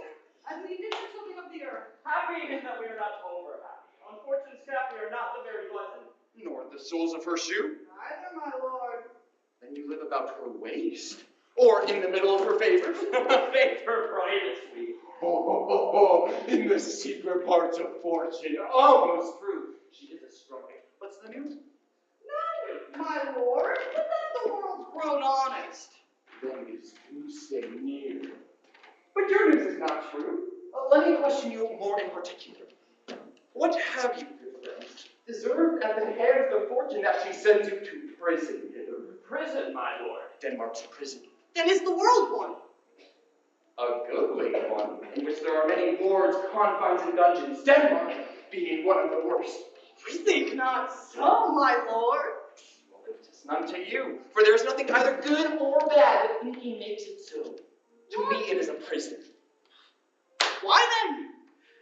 Your ambition makes it one. 'Tis it too narrow for your mind. Oh, God, I could be bounded in a nutshell and count myself a king of infinite space for not that I am. Which dreams indeed are ambition, for the very substance of the ambition is merely a shadow of a dream. A dream itself is but a shadow. Truly, and I hold ambition so airy and light a quality that it is but a shadow. Then are our bakers' bodies and our monarchs not French heroes the bakers' shadows? For by my fang, I cannot reason. But in the beaten way of friendship, what make you at Elsinore? You, my lord. No other occasion. Better that I am even more poor in things. But I think you. And sure, dear friend, my thanks are to your happening. Were you not sent for? Is it by your own inclining? Is it a free visitation? Come, deal justly with me. Come, nay, speak. What shall we say, my lord?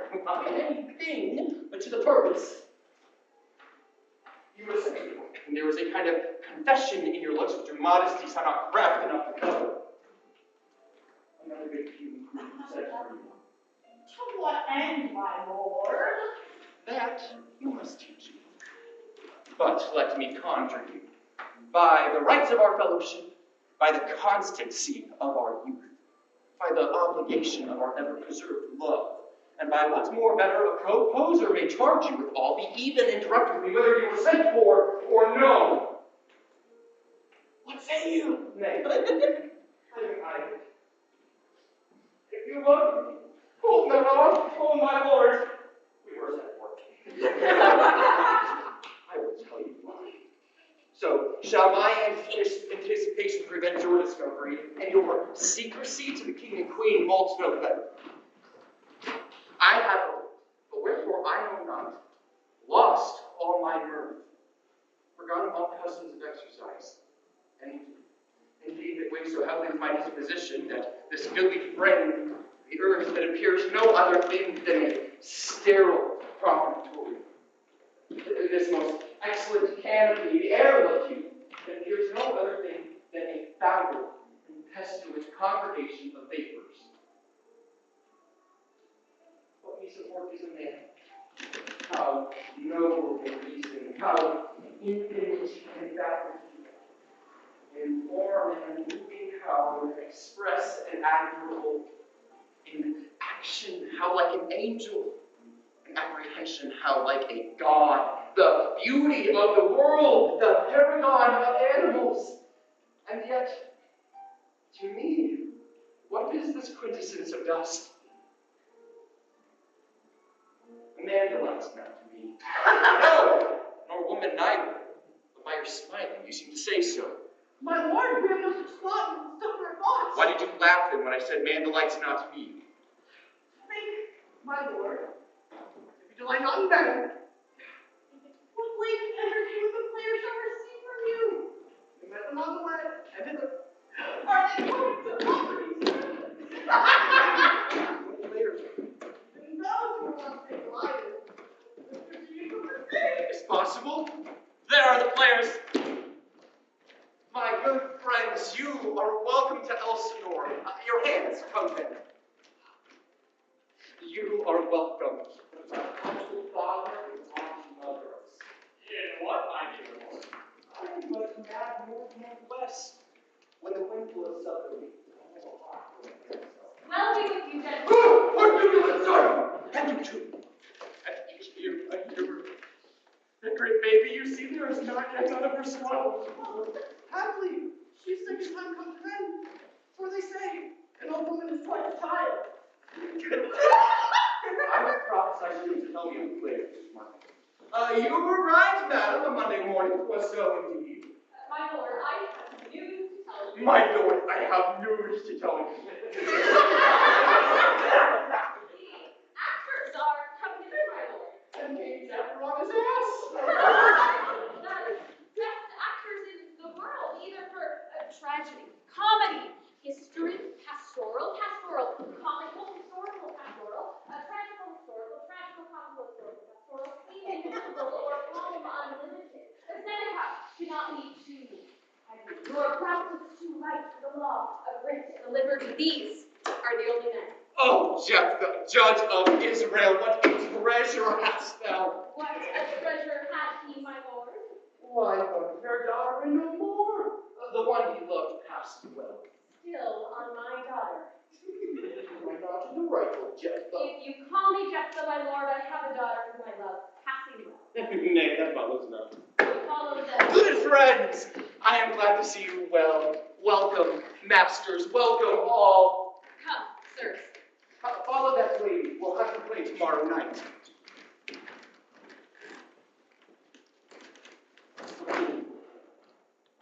You know the murder of Gonzalo? Very well. If you could for only study a speech of some dozen or 16 lines, which I sat down and interpreted. If you want. Very well. Follow that lady and look you mock or not. My excellent good friends, I will leave you till night. You are welcome to Elson. Good, my lord. Aye, so God be with you.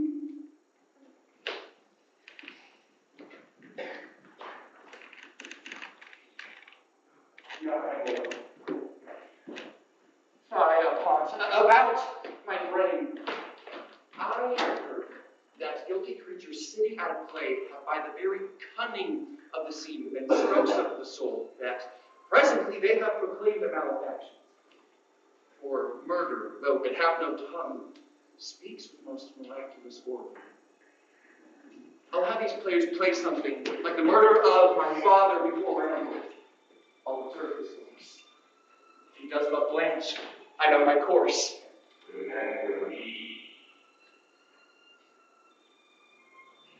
The spirit that I have seen may be the devil. The devil hath power to assume a pleasing shape. Yea, out of my weakness and my melancholy, as he is very potent with such spirits, abuses me to damn me. I have grounds more relative than this. The play's the thing, wherein I'll catch the conscience of the king.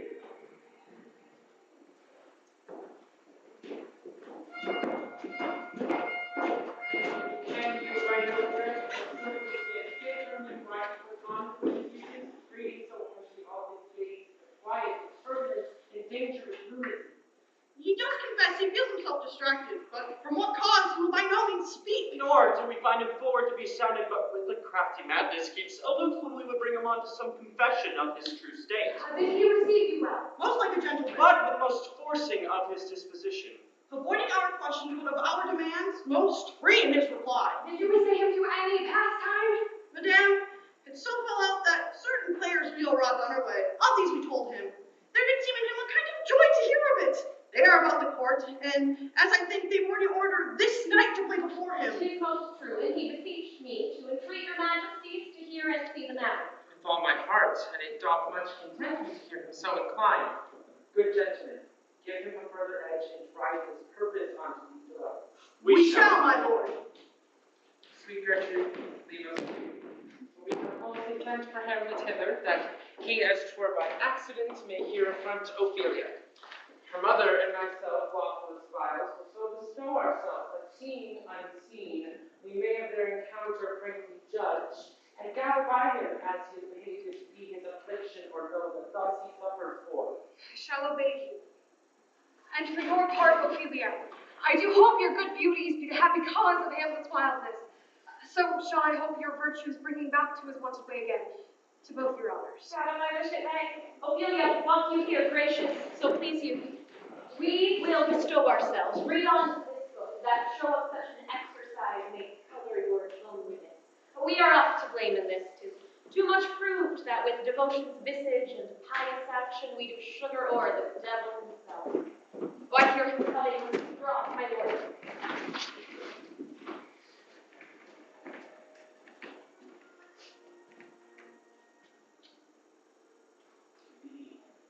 Or not to be.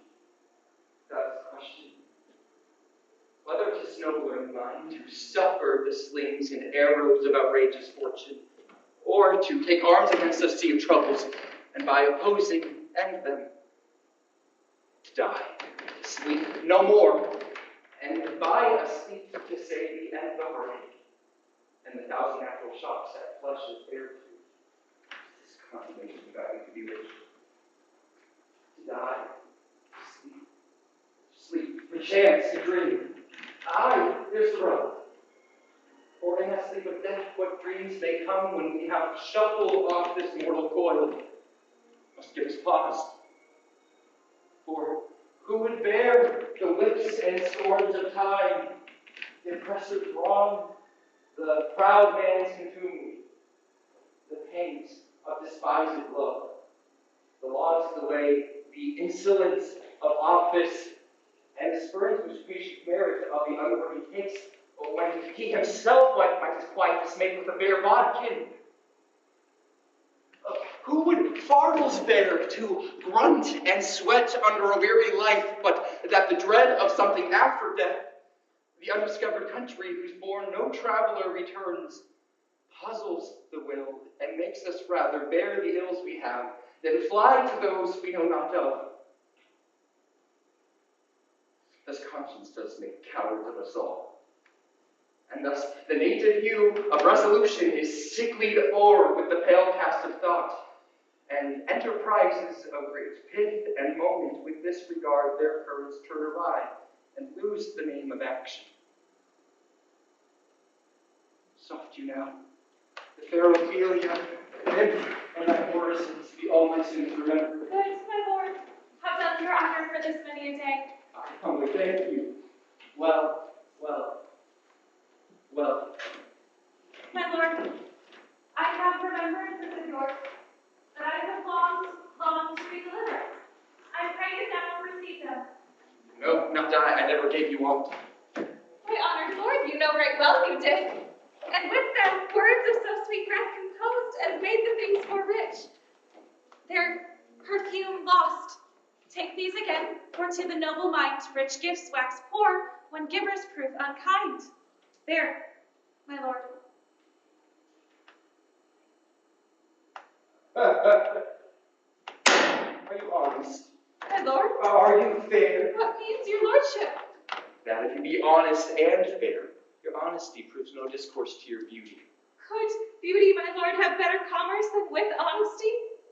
Aye, truly. For the power of beauty will sooner transform honesty from what it is to a bawd than the power of honesty can transform beauty into his likeness. This was sometime a paradox, but now the timing gives it proof. I did love you once. Indeed, my lord, you made me believe so. You should not have believed me, for virtue cannot so inoculate our old stock, but we shall relish of it. I loved you not. I was the more deceived. Get thee to an nunnery. Why wouldst thou be a greater of sinners? I myself made it by honesty. I accused myself of such things, but it were better my mother had not warned me. Ambitious, proud, more offenses of my next call than I thought of them in imagination to give them shape or time to act them out. Oh, what should such fellows as I be crawling between heaven and earth? We are errant knaves all. Go thy ways to a nunnery. Where is your mother? At home, my lord. Let the door be shut upon her, that she may play the fool nowhere but in his own house. Farewell!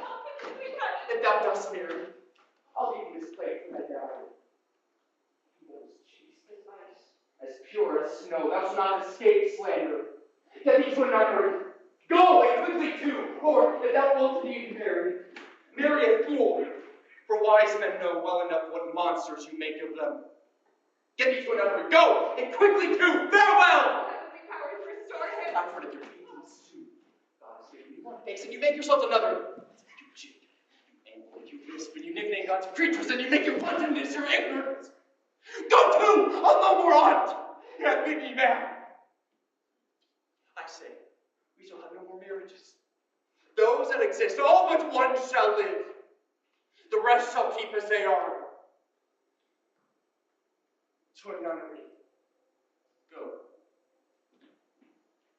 Oh, what a noble mind is here unto us. And I, a lady's most deject and wretched that sucks the honey of his music mouth. Now see that noble and most sovereign reason like sweet bells jangled obtuse and harsh. That unhatched form and feature of blown you blasted with ecstasy. Oh, woe is me to have seen what I have seen. See what I see. Love, his affections do not that way tend, nor what he spake, though without form something in his soul which is melancholy sits on brood, and I duke out the hatch, and this close will be some danger. For the which, to prevent, I have the determination thus set it down. He shall with speed to England, and for the demand of our neglected tribute, happily the seas and countries different, with variable objects, shall expel this something settled matter in his heart, whereon his brain still beating puts him thus from fashion of himself. What think you want? It shall do well, but yet I do believe the origin and commencement of his grief sprung from neglected love. How now, Ophelia, you need not tell us what Lord Hamlet said, we heard it all. My lord, do as you please, but if you hold it fit after the play, let his queen mother all alone entreat him to show his grief, let her be round with him, and all be placed, so please you, within the ear of all their conference. If she find him not, to England, send him, or confide him where your wisdom best shall be. It shall be so. Madness in great ones must not unwatched go.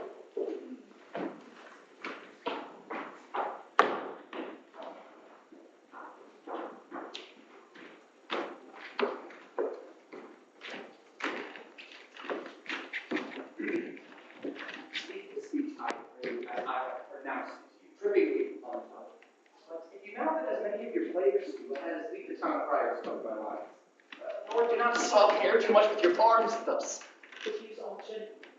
For in the very torrent, tempest, as I may call it, the whirlwind of passion, you must be quiet and get the tempest and soothes. Oh, what it lends me to the soul to hear a periwig padded fellow carry passion and tatters, the very rags, to split the ears of the commoners, who, for the most part, are capable of nothing but inexplicable dumb shows and noise. I would have such a fellow wit for overly tyrants. Now, Harry, pray you, avoid it. I warrant, your honor.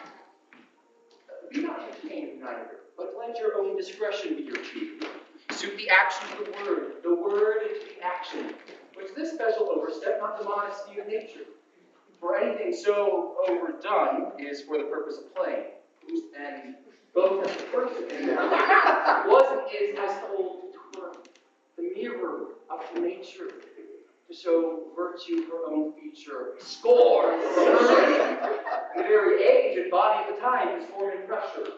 Now, this can hurt off or overdone, though it make the unskillful laugh, it makes a judicious grief. This entertainment which one must, in your allowance, o'erweigh a whole theater of others. Oh, I have seen players play and heard others praise, and that highly, not to speak of so big. Neither having the accent of Christian, nor the gait of Christian pagan, nor men have so strutted or bellowed, that I have thought nature's journeymen have made men, and not made them well. I hope we have informed that differently with us, sir. Oh, and let those that play your clowns speak no more than is set out for them. For there be of them that will themselves laugh, to make a whole quantity of barren spectators to laugh with them. Though in the meantime, the question of the play began to be considered that villainous, and shows a most pitiful ambition in the fool that uses it. Go, make you ready. How now, my lady? Will the king give his peace? And the queen too, and that presently. His players in peace. Will you two help hasten them? We will, my lord. What ho, Horatio?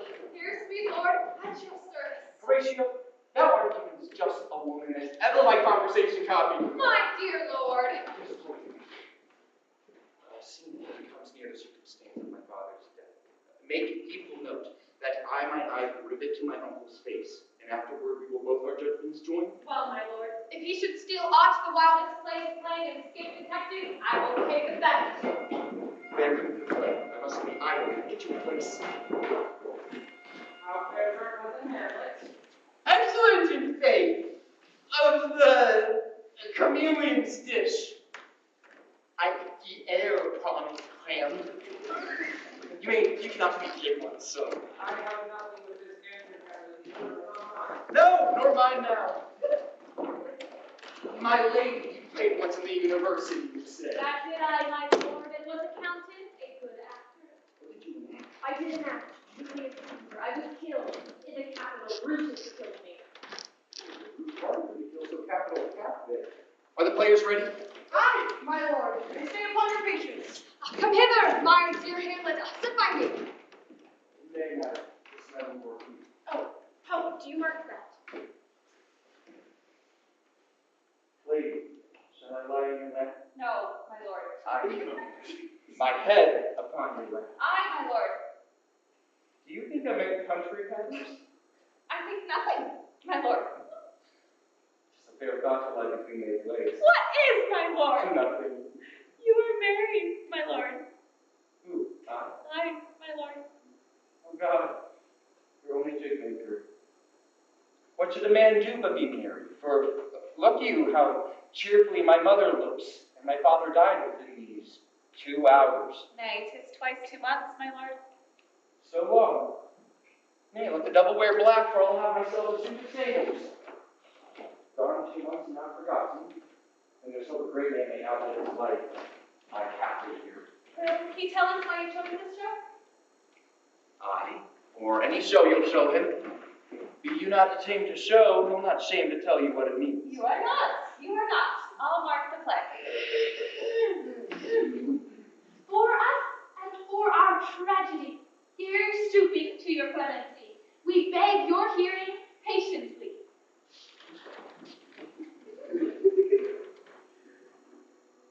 Is this a prologue or the posy of a ring? Great, my lord. That's woman's love. Fate, I must leave thee, love, and shortly too. My offering powers their functions leave to do. Thou shalt live in this fair world behind, honored, beloved, and happily one is kind. For husband thou shalt Confound the rest! Such love must needs be treason in my breast. In second husband let me be accursed. None wed the second, but who killed the first. Or more. The instances that second marriage move are base respects of praise, but none of love. A second time I kill my husband dead, when second husband kisses me in bed. I do believe you think what now you spake, but what we do determine oft we break. Who think thou wilt no second husband wed? But die thy thoughts when thy first lord is dead. Nor earth to me give food, nor heaven, light, sport, and repose left from me day and night. To desperation turn my trust and hope, and anchor's cheer in prison be my scope. Each opposite that blanks the face of joy, meet what I would have well and it destroy. Both fear and hence pursue me lasting strife. If once a widow, ever I be wife. She should break it. 'Tis deeply sworn. Sweet, leave me here a while. My spirits grow dull, and I fain I would beguile the tedious day with sleep. Sleep rot thy brain, and never come mischance between us twain. Madam, how like you this play? The lady protests much, methinks. Oh, but she'll keep her word. Have you heard the argument? They're offensive. No, they do but jest. Poison in jest. No offense in the world. What do you call the play? The Mousetrap. Mary, how topical. This play is the image of a murder done in Vienna. Gonzago is the Duke's name. His wife, Baptista, you shall see anon. 'Tis a knavish piece of work. But what of that, your majesty, and we that have free souls, it touches us not. This is Lucianus, nephew to the king. You are as good as a chorus, my lord. Soft, black, hands apt, rubbed fit, and time agreeing, confederate season, else no creature seeing. Thou mixture right of midnight weeds collected, with headaches bad, thrice blasted, thrice infected, thy natural magic is thy property. Unwholesome light usurp immediately. The king rises. What? Frightened by false Come fire. first, my lord. Give o'er the play. Give me some light. Away! My lord, my liege. Light! Man of Light! light, my liege. My lord,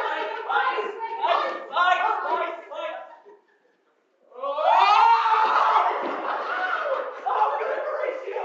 I'll take that dose for 1,000 pounds. Disperceive. Upon the talking of the poison. Come, some music! Come, the recorders! For the king likes it not, my king likes it not. Come, some music! Vouchsafe me a word with you. Sir, a whole history.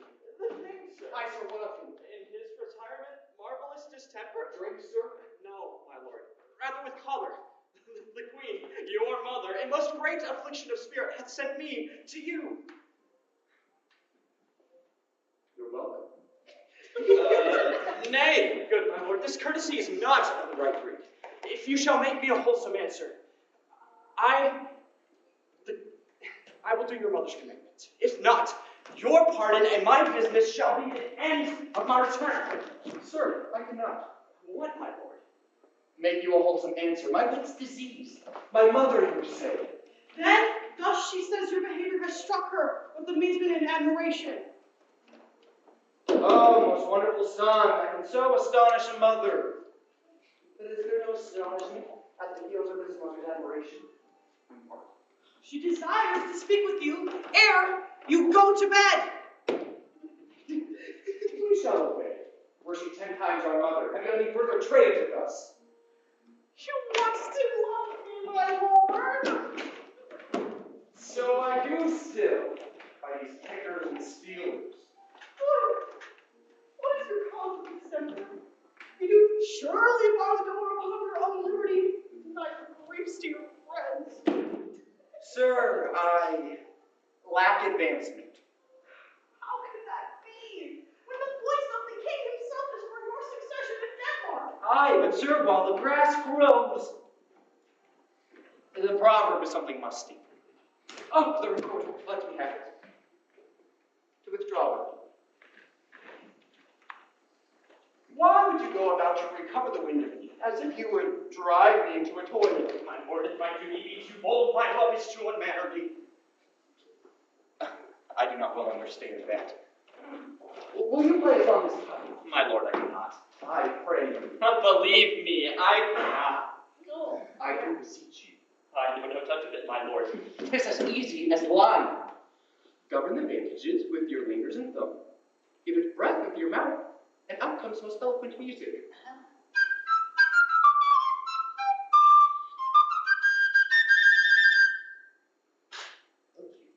These are the stops. But to these I cannot bring any utterance of harmony. I have not the skill. I look you now, how unworthy a thing you make of me. You would play upon me.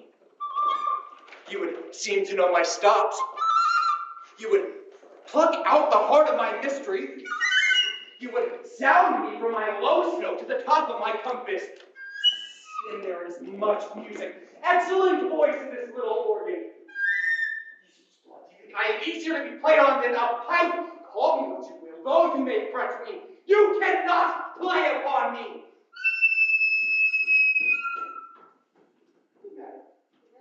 My lord, the queen would speak with you as president. Do you see yonder cloud that looks in shape of a camel? By the maxim, 'tis like a camel indeed. He thinks it is like a weasel. It is backed like a weasel.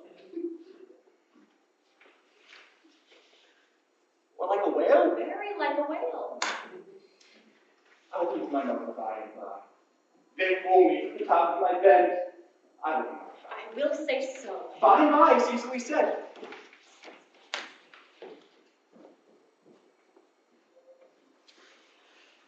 Smell very dishy.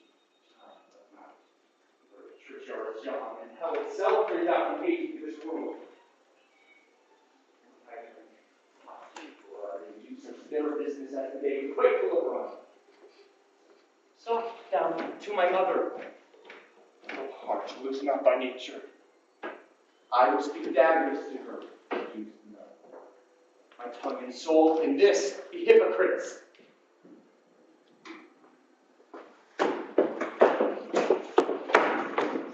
I like him not, nor stands it safe with us to let his madness range. Therefore, prepare yourselves. I, your commission, shall forthwith dispatch, and he shall with speed to England along with you. In terms of our state may not endure hazard so dangerous as doth grow out of his lunacies. We will ourselves provide most holy and religious spirits to those many, many bodies safe that live and feed upon your majesty. Arm you, I pray you, to this speedy voyage, for we shall fetters put upon this fear which now goes too free-footed. We will haste us. My lord, he is going to his mother's closet. Behind an arras I'll convey myself, to hear the process and warrant shall tax him home. Fare you well, my liege. I'll call upon you ere I go to bed, and tell you what I know. Thanks, dear lady. Oh, my fence is gray. It smells to heaven. Hath a primal eldest curse upon it. Brother's murder.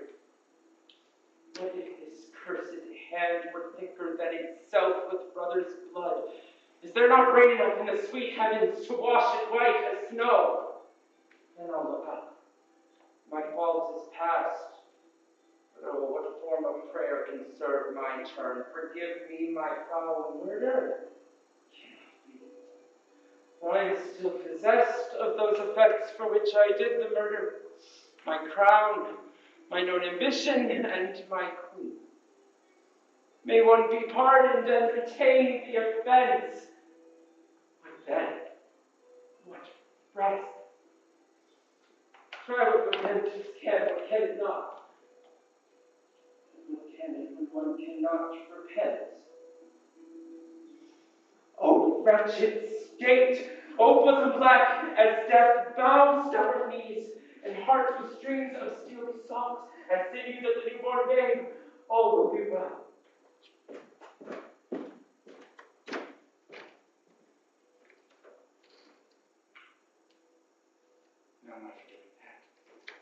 Now he is praying. So I'll do it. And so he goes to heaven. So I am revenged. A villain kills my father, and for that I, his sole son, do this same villain send to heaven.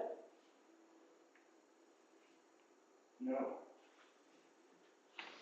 A sword, muddling or horrid, and when he is drunk, asleep, or in his rage, or any incestuous pleasure of his bed, at gaming, swearing, or about some act that has no relish of salvation in it.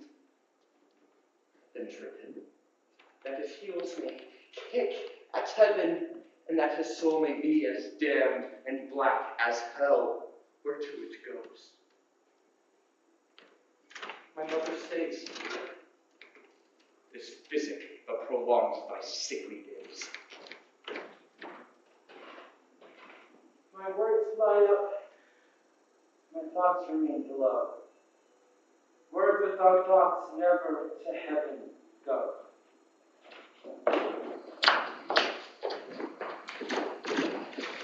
He will constrain.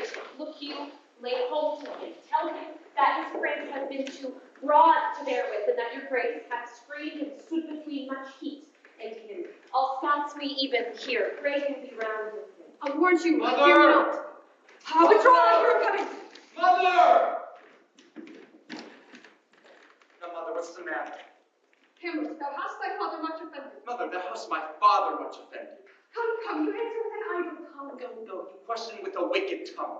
Why, how now, Hamlet? Why, what's the matter now? Have you forgotten? No, by the rude, not so. You are the queen, your husband's brother's wife, and when it were not so, you are my mother. Nay, I'll set those two that can't speak. Come and sit you down. You shall not budge. You go not till I set you up a glass, for you shall see the inmost part of you. What will thou do? Thou wilt not murder me. Help! Help! Help! Help! How now, a rat? Dead for a duck and dead! Oh, I am slain. Me, what hast thou done? May I don't know. Is it the kid? What a rash and bloody deed is this? A bloody deed. Almost as bad, good mother, as kill a king and marry with his brother. As kill a king? I think it was my word.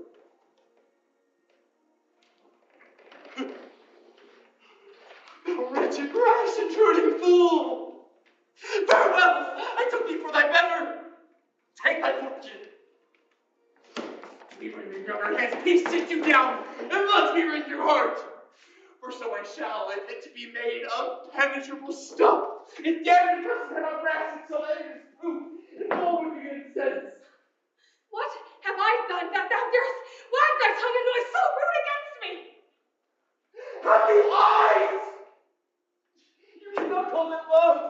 For at your age in the heyday the blood is stained. It's humble and waits upon the judgment.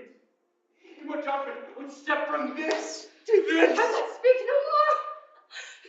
Thou hast turned my eyes into my very soul, and never cease to fly, and greatest battles will not be defeated. Nay, but to live in the rank sweat of an unseen bed, stewed in corruption, honeying and making love over the nasty star! These words, like daggers, enter in my ears no more, sweet Hamlet. Asleep at the 24th time of your preceding lord. No more. A king of shreds and patches. Save me, and hover over me with your wings, you heavenly guards. Oh, but your gracious figure. Alas, he's near us.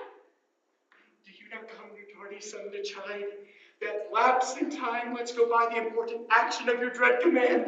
Do not forget. This visitation is but to whet thine almost wanted purpose. But look, amazement on thy mother's face. O step between her and her cutting soul. Conceit and weakest body, strongest words.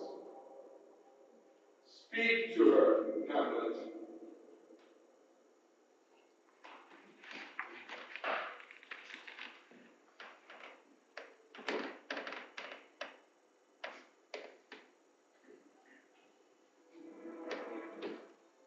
I'll go sit with you, lady. Alas, I'll sit with you. That you two banded your eye on vacancy and let me call it. On him! Would you how bad he fails? Speak then. You see nothing there. Nothing at all that can I see. Nor did you nothing hear. Nothing but ourselves. Why weren't you there? Oh, look how he steals away! My father in his habit as he lived. Is the very coinage of your brain, this bodiless creation, ecstasy is very getting in. Ecstasy. My pulse, as yours, doth perfectly keep time and makes us helpful musing. It is not madness that I love you. Confess yourself to heaven. Repent what's past. Avoid what is to come. Thou hast cleft my heart in twain. Oh, throw away the worst part of it, and let the purer with the other half.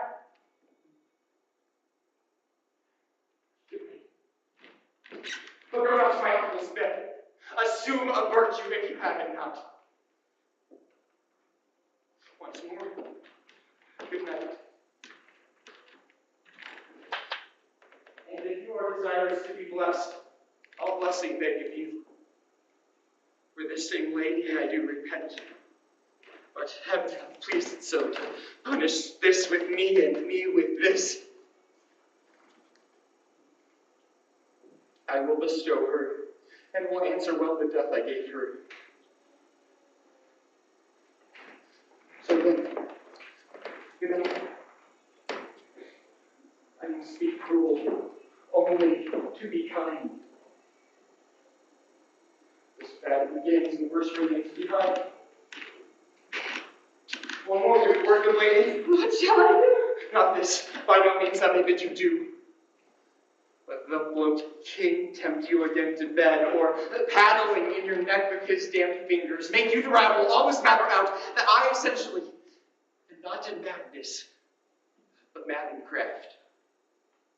Be thou assured, if words be made of breath and breath of life, I have no life to breathe what thou hast said to me. I must to England. You know that? What had I forgot? 'Tis concluded. There's letters sealed. And my two schoolfellows, who I will trust as I do serpent's fang. Mother, good night. Indeed, this counselor is now most still, most secret, and most brave, who was in life a foolish, prating knave.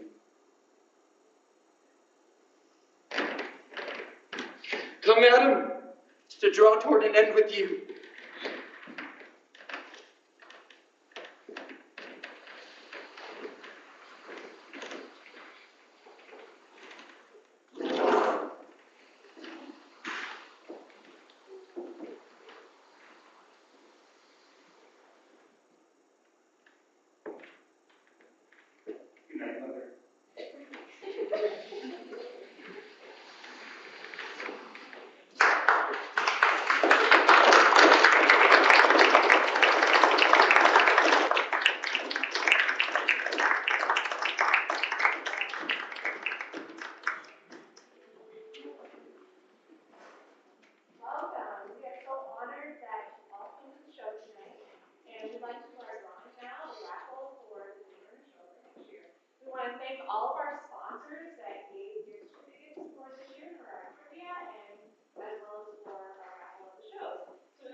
and the winner can go to the box office and get your prize, and then there'll be directions for getting your tickets for the show next year. And make sure you pick up one of these little cards that have our season listed on it for next year, so you can see all the shows that you can go to. These are all around the lobby, so find a reason to pick this up. And Julia's gonna help me pick, shoot them all up. A lot of people in this thing. Don't know. Okay? No loud keywords. Yo!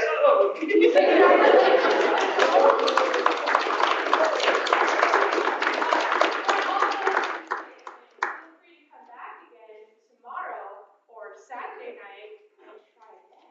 All right, you have at least a good 10 minutes left of your intermission, so please use the restrooms, visit our concession stand, and enjoy the rest of the show. Thank you.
I would too.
Yeah, that's fine. Sorry.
Oh, the cafeteria.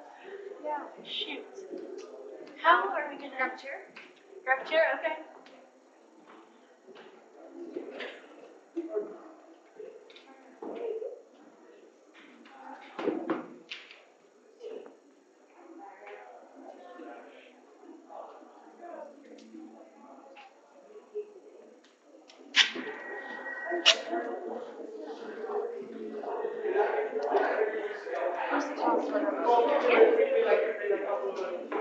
I don't think any of us are tall.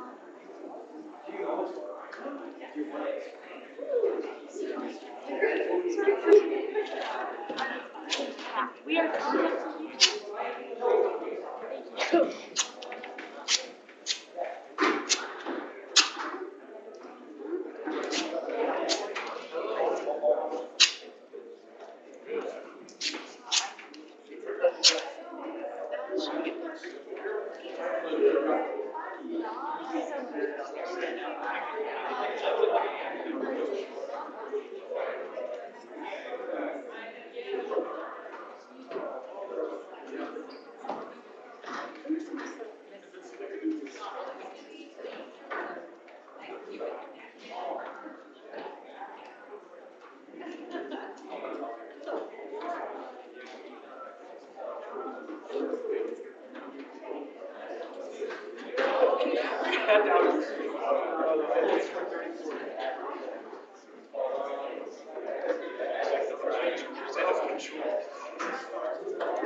Soft, what noise?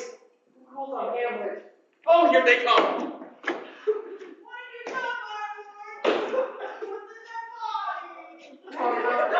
How did it thus recruit this kid? Tell us where it is, so that we can take it thence and bear it to the chapel. Do not believe it. Holy God! Then I can keep your counsel and not mine own. My Lord, you must tell us where the body is and go with us to the king. The king is with the body. The body is not with the king. The king's a thing. A thing, my lord. Of nothing. Bring me to him. Hide fox and all after.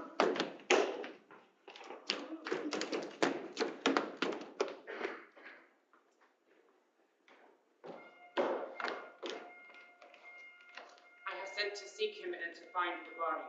How dangerous is it that this man goes loose? Yet we must not put the strong law upon him.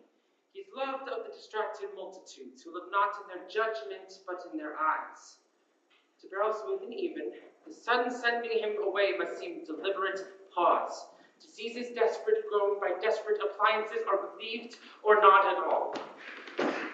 How now hath befallen? For the body is bestowed, my lord, we cannot get from him. But where is he? Without my lord, guard it to your pleasure. Bring him before us. Halt! Gallant sergeant, bring my lord. Now, Hamlet, where is Polonius? At supper. At supper? Where? Not where she eats, but where she is eaten. A certain convocation of politic worm are eating at her. Your worm is your own emperor for giant. We feed maggots, to us that feed them, and vice versa.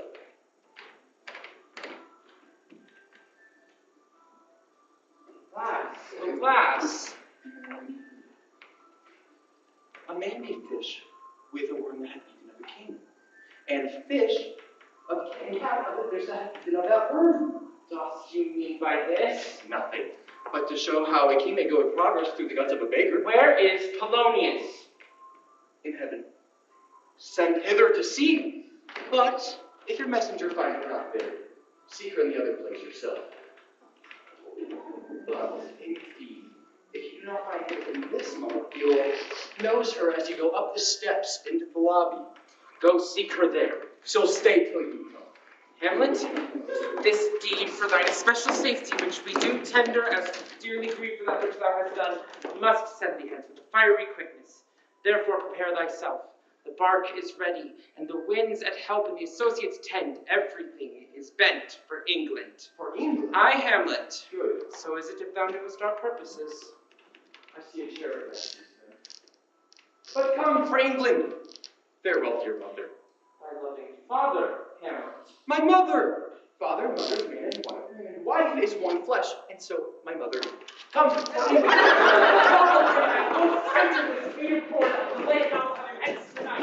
Away, for everything is sealed and done that else leans on this affair. Pray you make haste. And England, my love thou holdst at aught, or my great power thereof they may give thee sense, the present death of Hamlet. Do it, England, for like the hectic in my blood rages, and thou must cure me, till I know 'tis done, however my house, my joys will never be gone.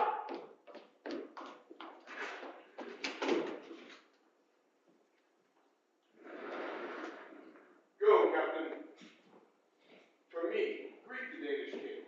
Tell him that Fortinbras craves conveyance of a promised march over his kingdom. You know the rendezvous. If his majesty would aught with us, we shall express our duty and design, and let him know so. We'll do it, my lord. Go softly on. Good sir. Whose power is this? They are of Norway, sir. How purpose, sir, I pray. Against some part of Poland.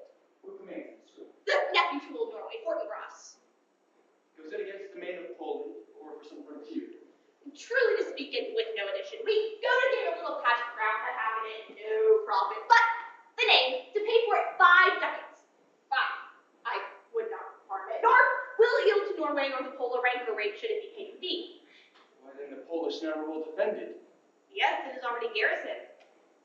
2,000 souls and 20,000 ducats will not debate the question of this straw. This is the absence of much wealth and peace that England breaks and gives no cause for doubt why the man dies. I don't believe. God be with you, sir. Well, please you go, my lord. I'll be with you straight. Go a little before.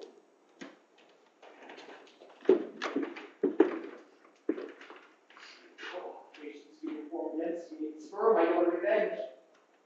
What is a man that his chief good and market of his time but to sleep and feed? I do not know why yet I live to say this things to do when I have strength and means and cause and will to do it. How stand I then to have a father killed, a mother stained, excitements of my reason and my blood, and let all sleep? For to my shame, I see the imminent death of 20,000 men, that for a fantasy and trick of fame go to their graves like beds, fight for a plot that is not continents or tomb enough to hide the slain. Oh, from this time forth, my thoughts be bloody or be nothing worth.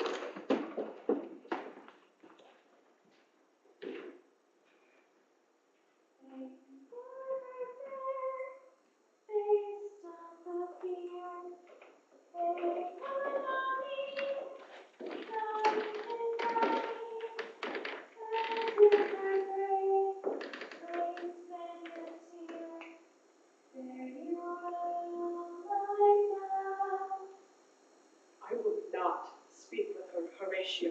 She is important and indeed distracts your mood. Believe me, many for good she were spoken with.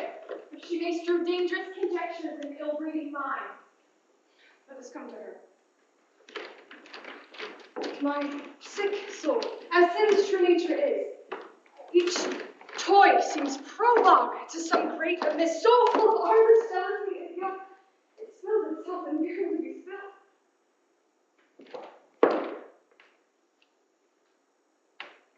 Where is the beauteous majesty of Denmark? How now, Ophelia? How should I your true lover know from another one? By his buckle hat and staff, and his sandal shown. Alas, sweet lady, what imports the song? Say you, nay, pray you, mark. She is dead and gone, lady. She is dead and gone. At her head the grass green turf, at her heels a stone. Nay, but Ophelia, Pray you, mark. White hair shall rise the mountain snow. look here, my lord. Loaded with sweet flowers, which he likes to the places all, with true love showers. How do you, pretty lady? Well, God, I'll do. They say the owl was a baker's daughter. Lord, we know what we are, but know not what we may be. God be at your table. See to upon her mother. Pray you, let's have no words of this. But when they ask you what it means, say you this. Tomorrow, six Valentine's Day, all in the flaming beachfront, and I am made at your window to be your Valentine. Then up he rose and donned his clothes, and jumped the chamber door. Wherein the maid that out of maid never departed more. Pretty Ophelia. Indeed, lo, without an oath, I'll make an end on't. By gifts and by Saint Charity, alack and fine for shame, young men will dote if they come toast, by cause they are to blame.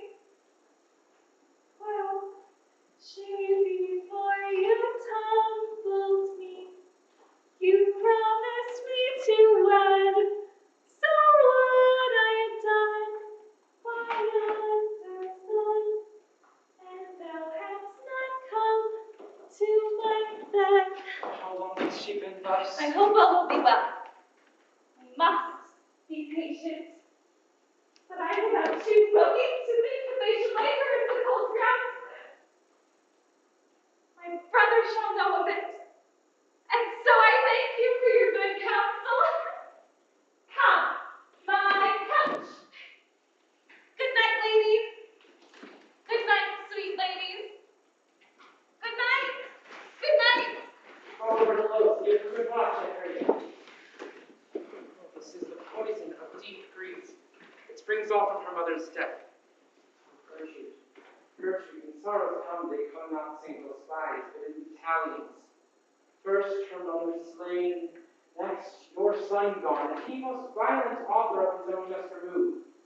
The people muddy, thick and unwholesome in their thoughts and whispers. And Ophelia, divided from herself and her own fair judgment, without the which we are but pictures and your beasts.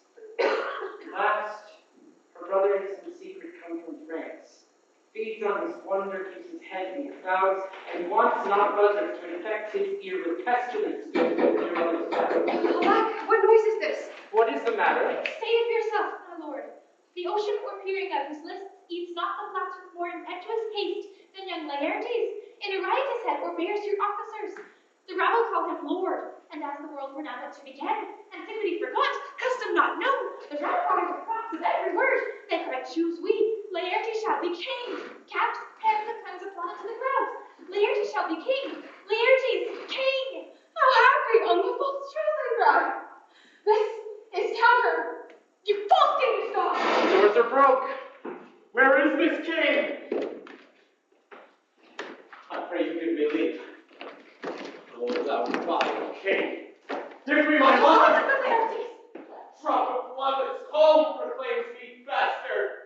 Christ coupled to my father, frames the harlot, even here, between the chaste unsmirched brow of my true mother. Laertes, why is it that your rebellion seems so giant-like? Let him go, Gertrude. Do not fear a person. There such divinity doth hedge a king that treason can but peep to what it would, act nothing of his will. Tell me, Laertes, why thou art thus incensed. Let him go, Gertrude. Speak, man. Where is my mother? Dead. But not by him. Let him demand his fill. How came she dead? I'll not be juggled with. To hell, allegiance, vows to the blackest devil, conscience and grace to the profoundest pit. I dare damnation. To this point I stand, that both the worlds I give to negligence. Let come what comes, only I'll be revenged most thoroughly for my mother. Who shall stay you? My will, not all the world. Then for my means I'll husband them so well, they shall go far with little. Good Laertes, if you desire to know the certainty of your dear mother's death, 'tis written in your revenge that swoop stake you will draw both friend and foe, winner and loser. None but her enemies. Will you know them, then?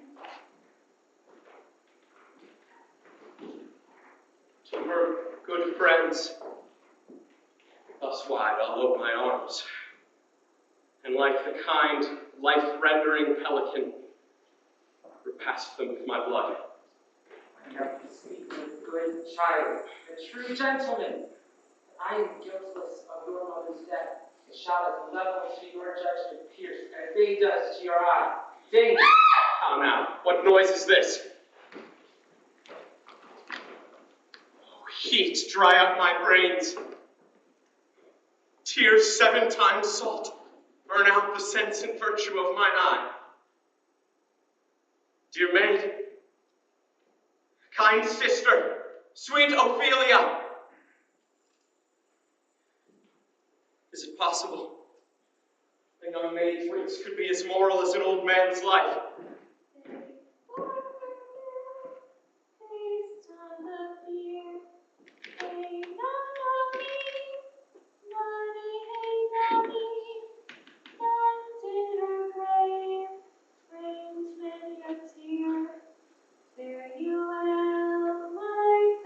Hadst thou thy wits, and didst persuade revenge, it could not move thus.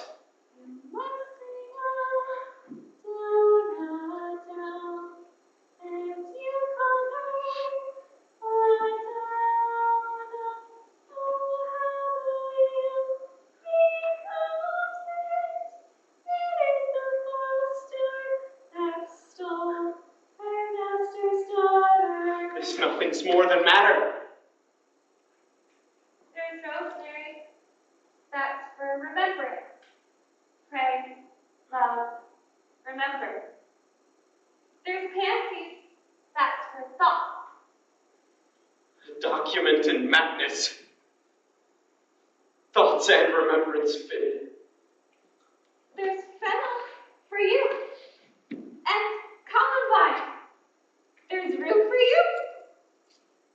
And here's some for me. We may call it herb grace of Sundays. A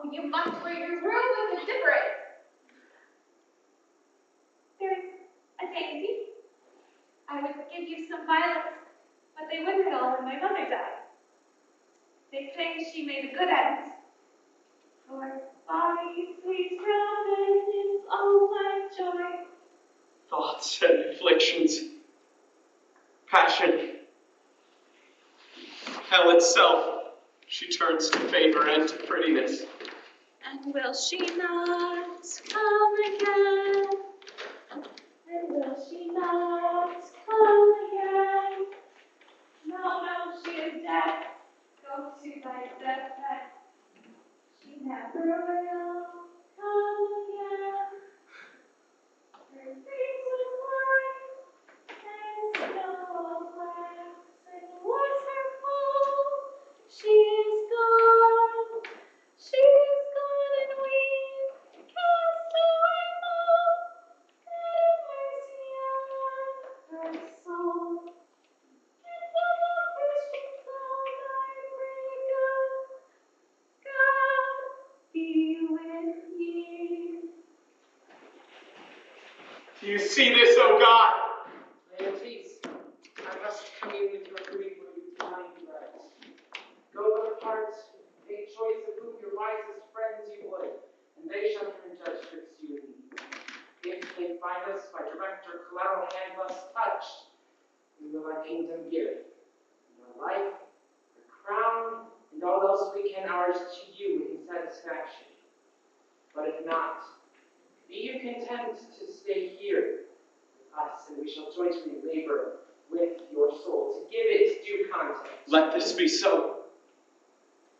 His means of death, his obscure funeral, no trophy, sword, nor hatchment o'er his bones, no noble right, nor formal ostentation cry to be heard, swore from heaven to earth, that I must call to question. So you shall. And where the offense sits at the great axe fall, pray you, go with me.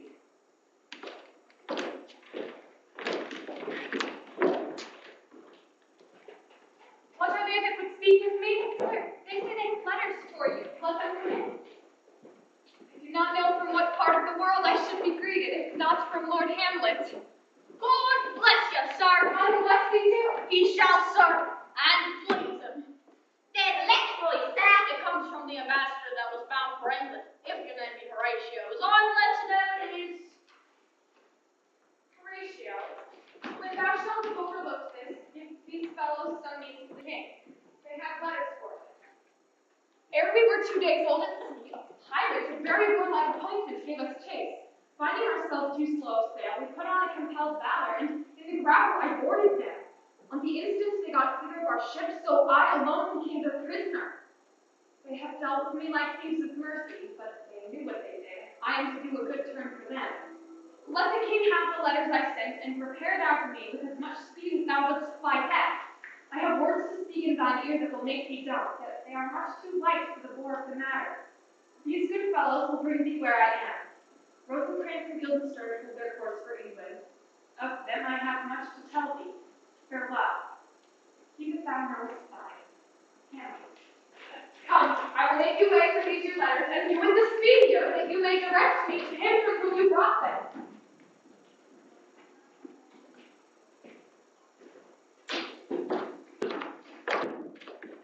Now must your conscience my acquaintance seal, and you must put it in your heart for friend. Since you have heard it, know that your deed hath noble mother's son pursued my life. It well appears. But tell me why you proceeded not against these feats, so crimeful and so capital in nature, as by your safety, wisdom, all things else you mainly were stirred up. To special reasons, which means to you perhaps seem much unseen, but yet to me they are strong. The queen, his mother, lives almost by his books. For myself, my virtue or my plague, be it either which, she's so conjuncted to my life, that as the star turns not but in its sphere, I could not but by her. The other motive, why to a public count I might not go, is the great love the general gender bears me, and pickering all his faults in their affections, would like the spring that turneth wood to stone convert his sins to graces, so that my arrows, too slightly timbered for so loud a wind, would ever burst in my bow again, and not rise against them. And so, I have a noble mother lost, and sister driven into desperate terms, whose worth, if praises could go back again, stood challenger on the mount of all the age for her perfections. But my revenge will come. Bring not your sleeps for that. You must not think that we are made of stuff so flat and dull, that we could let our beard be shook with danger and think it pastime. We shortly shall hear more. I loved your mother, and we love ourselves, and that, I hope, will teach you to imagine how now it is. Letters, my lord, from Hamlet. This to your majesty, this to the queen. From Hamlet? Who brought that? Sailors, my lord, they say. I saw them not. They were given to my father. He received them of him that brought them. Laertes, you shall hear them. Leave us. I and my you shall know I am set naked on your kingdom. Tomorrow shall I beg leave to see your kingly eyes, when I shall, for asking your pardon thereunto, recount my more sudden and strange return. Hamlet. What should this mean? Are all the rest come back, or is this some abuse to no such thing? No, you the hand. 'Tis Hamlet's character. Naked. And in the postscript here it says, alone. Can you advise me? Lost in my lord. But let him come. Warms the very sickness of my heart. I should live. Tell him to his teeth, thus didst thou. It be so, Laertes, how should it be, how otherwise will you be ruled by me? My lord, I will be ruled.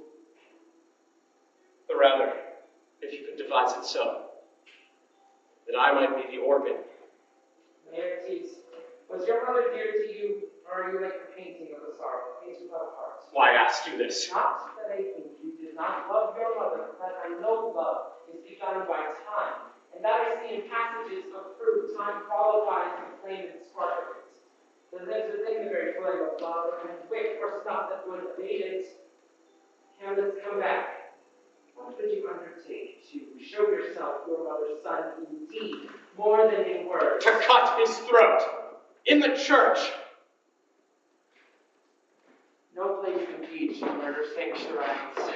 Revenge should have no bounds, but good Laertes, will you do this? Keep close within your chamber, and in return shall know you are from home. Because on those shall praise your excellence, bring you and find together the wisdom of your heads. He, being remiss, most generous and free from all contriving, will not peruse the foils, so that, in as a practice, you may choose a sword unbaited and requite him for your mother. I will do it. And for this purpose I'll anoint my sword. I bought an ocean of a mountebank, so mortal that, but dip a knife in it, where it draws blood, no cataplasm so rare, collected from all the simples that have virtue under the moon, can save the thing from death that is but scratched withal. I'll touch my point with this contagion, that if I gall him lightly, it may be death. Let's further think of this. Wayward convenience, both of time and means, may fit us to our shape. If this should fail, or that our drift look through our bad performance, 'twere better not essay. Therefore, this project should have a back or second that might hold if this should last and free. Soft, let me see. We'll make a solemn wager on your cuttings. I have it. When in your motion you are hot and dry, which make your bouts more violent to that end, and that he should call for drink, I'll have prepared him a chalice for the nonce, whereon but sipping, if he should escape your belly stuck, our purpose may hold there. I'm not to queen. One moon doth tread upon liberty, so fast they fall. Your sister's drowned, Laertes. Drown. Oh, where? There is a willow. The surface of that shows his horrid face in the grassy streams. There is a fantastic garden. The profile resembles beams and long purples. There, on the pendant boughs with coronet leaves clambering to hang.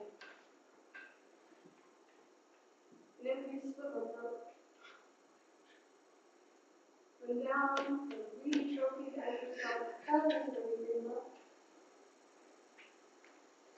Her clothes spread with water and mermaid like for a while. They bore her up, which time she seemed excitable to them. When incapable of her own distress, her lips and creatures aided them in duty to that element.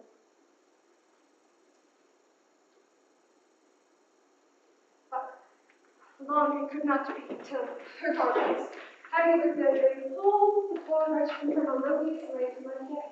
Alas then, she is drowned.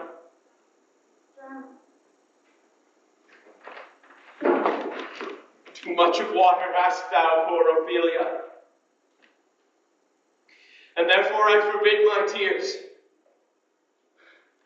But yet these are trick. Nature her custom holds. Let shade say what it will. When these are gone, the woman will be out. Adieu, my lord. I have a speech of fire that fain would blaze, but that this folly doubts it. Let's follow Gertrude. How much I had to do to calm his rage. Now Paradis will give it the start again. Therefore, let's follow.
Is she to be buried in Christian burial, that willfully sought her own salvation? I tell thee she is. The crowner hath sat on her and find a Christian burial. How can that be? Unless she drowned herself in her own defense? Why, it's found.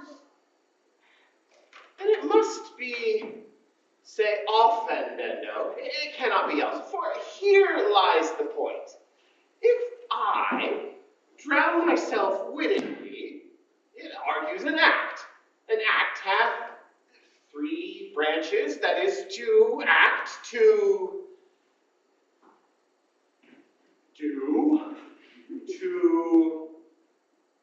perform. Ergo, she drowned herself wittingly. Nay, but here Give me leave. Give me leave. Here lies the water. Good. Here stands the man. Good. If the man go to the water and drown himself, it is, will he nil, he goes. Mark you that? If the water come to the man and drown him, he drowns not himself. Ergo, he is not guilty of his own death and shortens not his own life. But it is law. Aye, Mary, it is. It's coroner's inquest law. Will you have the truth on it? She is not like a gentlewoman. She should have been buried out of Christian burial. Get thee to Yuan. Fetch me a stoop of liquor.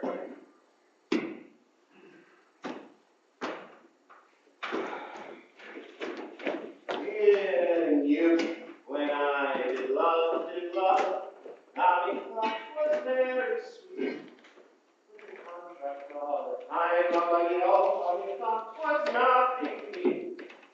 this fellow never feel of his business, that he sings that grave hymn? Custom has made it in him a property of easiness. So, hand of lesser employment after the presents. And they keep his creepy step. Log me in his clutch, and that shit me into the ground, as if I were ever such.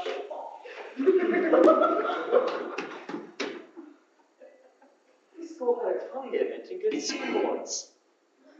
The knave jowls it to the ground as if it were Cain's jawbone that did the first murder. It might be the peak of a politician, which this ass now overreaches, one that might circumvent God. I have not. It might, my lord. Or a courtier, which could say, "Good morrow, sweet lord." How dost thou, sweet lord? It might be, my lord, such a one, that praised my lord, such a one horse, when he meant to beg it, might it not? Aye, my lord.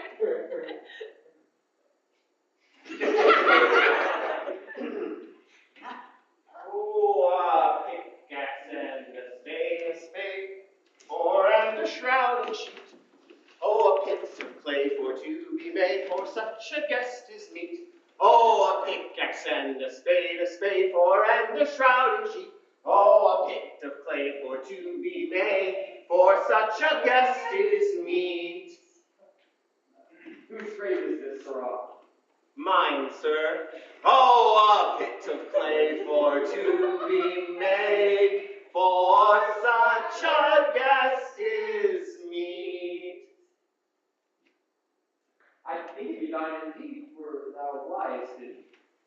Thou liest out on it, therefore it is not yours. As for my part, I do not lie in it, yet it is mine. Thou dost lie. The infant say it is thine, 'tis for the dead, not for the good. Therefore, thou liest. It is a quick lie, sir. It will away again from me to you. What makes thou take it for? Well, for no man, sir. For woman, then. Well, for none neither. Who is to be buried in it? Ah, one that was a woman, sir, but rest her soul, she's dead. Absolutely, knave is. We must speak by the card, or equivocation will undo us. How long hast thou been a grave maker? All the days that are in the year, I came to it that day that old King old King Hamlet overcame Fortinbras. How long has that been since? Cannot you tell that? Any fool can tell that. It is the same day that young Hamlet was born, he that is mad and gone into England. Aye, Mary, how came he to England? Well, because he is mad. He will recover his wits there, or if he does not, it will not matter there. Why? Well, it will not be seen in him there. There the men are as mad as he is. How came he mad? Oh, very strange, they say. How strange. Even with losing his wit. Upon what ground? Why, here, sir, in Denmark.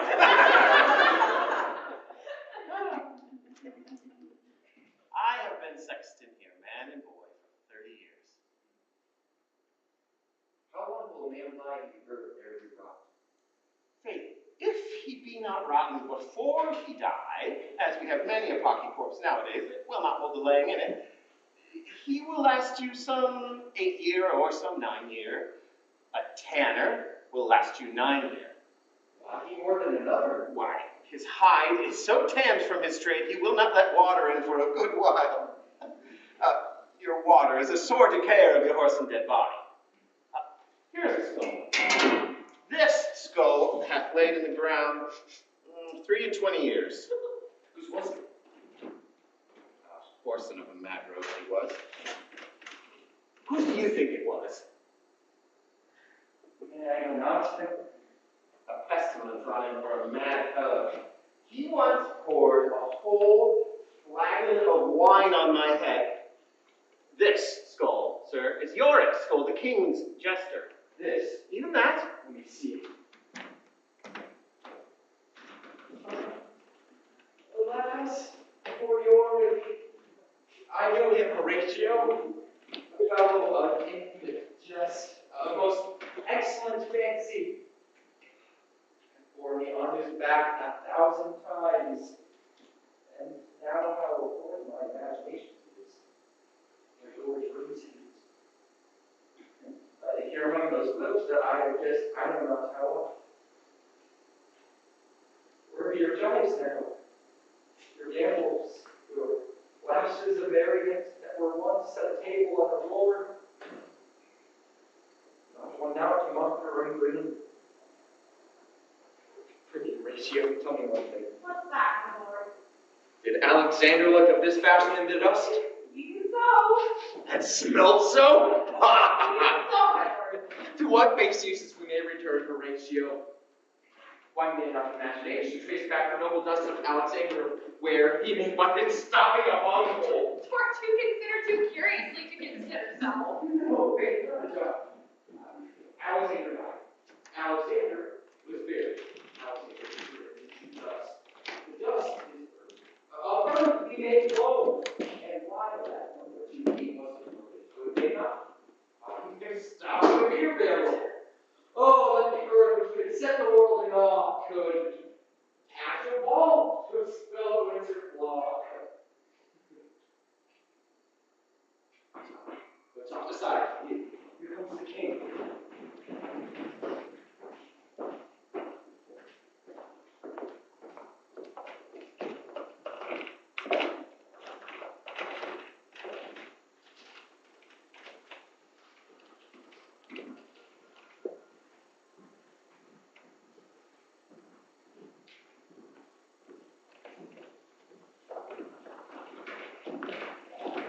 What ceremony else?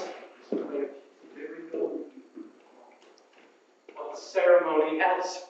Must there no more be done? No more be done. We should proclaim the service of the dead to sing requiem and such rest to her as the peace-parted souls. Lay her in the earth,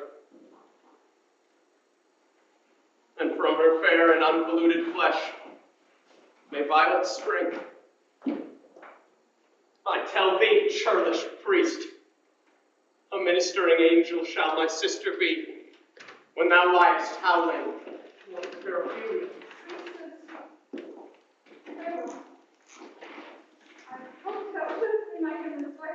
I don't that right that your consent to be made enough to screw thy grave. O treble woe! Fall 10 times treble upon that cursed head, whose wicked deed thy most ingenious sense deprived thee of. Hold off the earth awhile, till I have caught her once more in mine arms.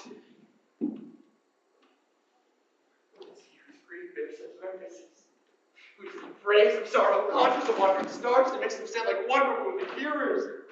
This is I, Hamlet the Dane. The devil take thy soul! Thou bravest not well. Really, take thy fingers from my throat. For though I have not savage and rash, yet I have in me something which let your wiseness fear. Hold up thy hands. Gentlemen, let my lord be quiet. Why, I will bite him upon this theme until my eyelids no longer My wax. son, what thing? I love no fever enough. 40,000 brothers cannot other quantity of love make up my son. What will that be for her? He is madly here. For love of God, what is This won't show me what that will do. I'll do it. She'll come here to whine. To outface me with leaping in her grave. Hold up there, child. And thou great man, you looking through millions of acres on us. This is mere madness, and oh, how pitiful that I am.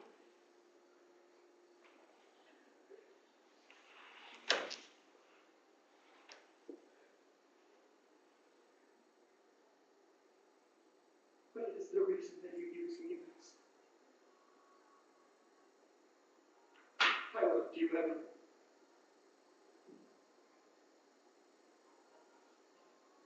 But it's no matter.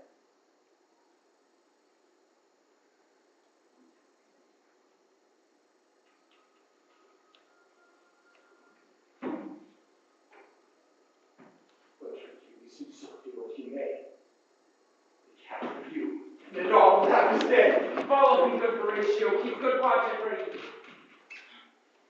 Strengthen your patience in our last night's speech. Put the matter to the present push. Good Gertrude, keep watch over your son. This grave shall have a living monument. An hour of quiet shortly shall we see. Till then, in patience our proceeding be.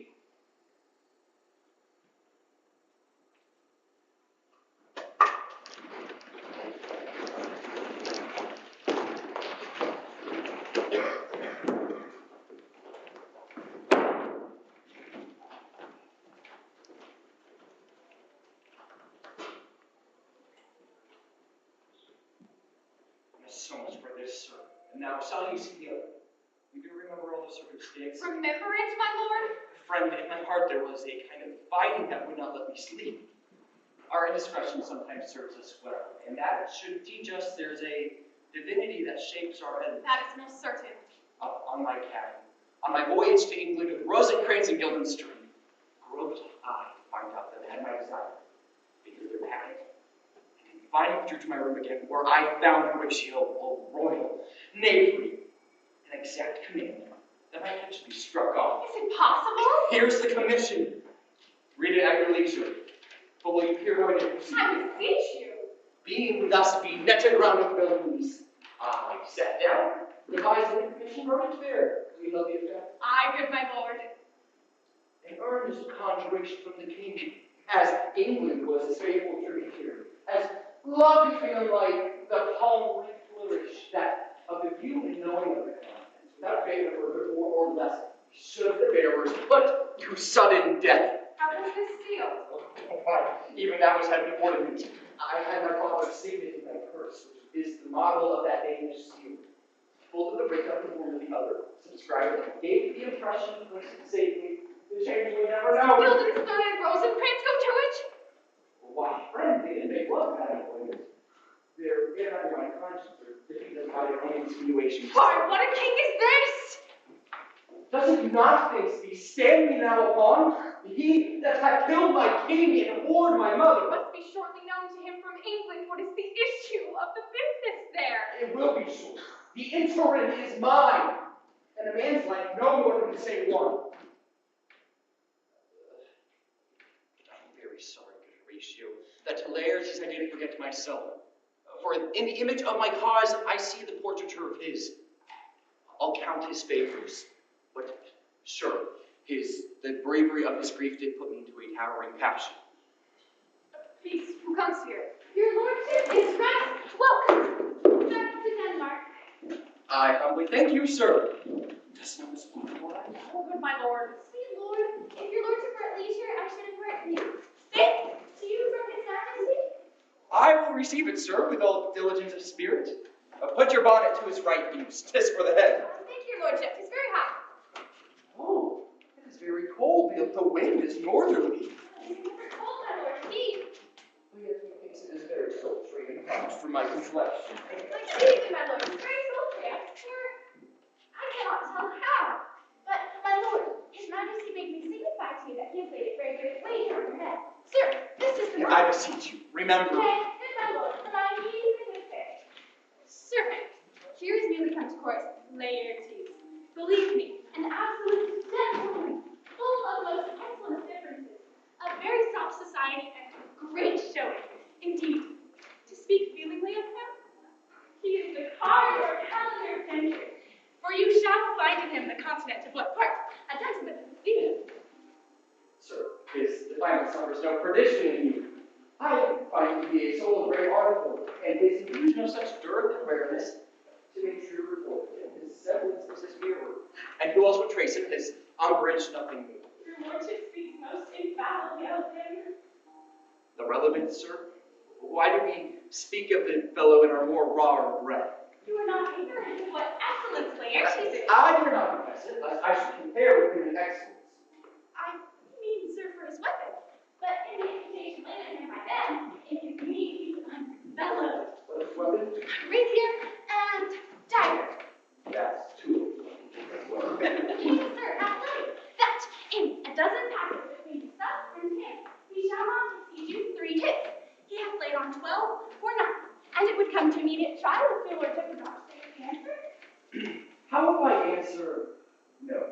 I mean, my lordship, the opposition of your person in trial. Sir, I will walk here in the hall. If it pleases His Majesty, just the breathing time of day. Let the foils be brought, the gentleman willing, and the king hold his purpose. I will win for him as I can. If not, I will gain nothing but my shame in the odd case. Shall I be released? So, To this effect, sir, which might your nature flourish as it will. I commit my duty to your honor. Yours!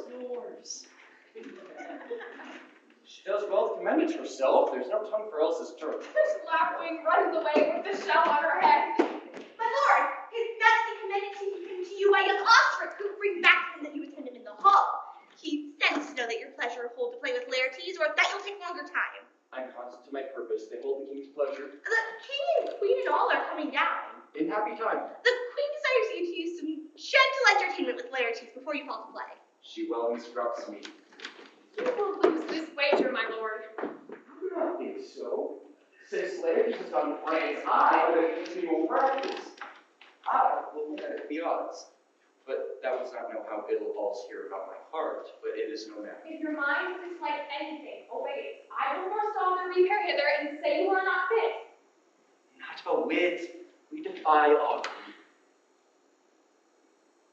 There's a special providence in the fall of a sparrow.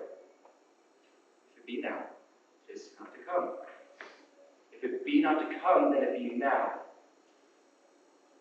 If it be not now, then it will come. The readiness is all.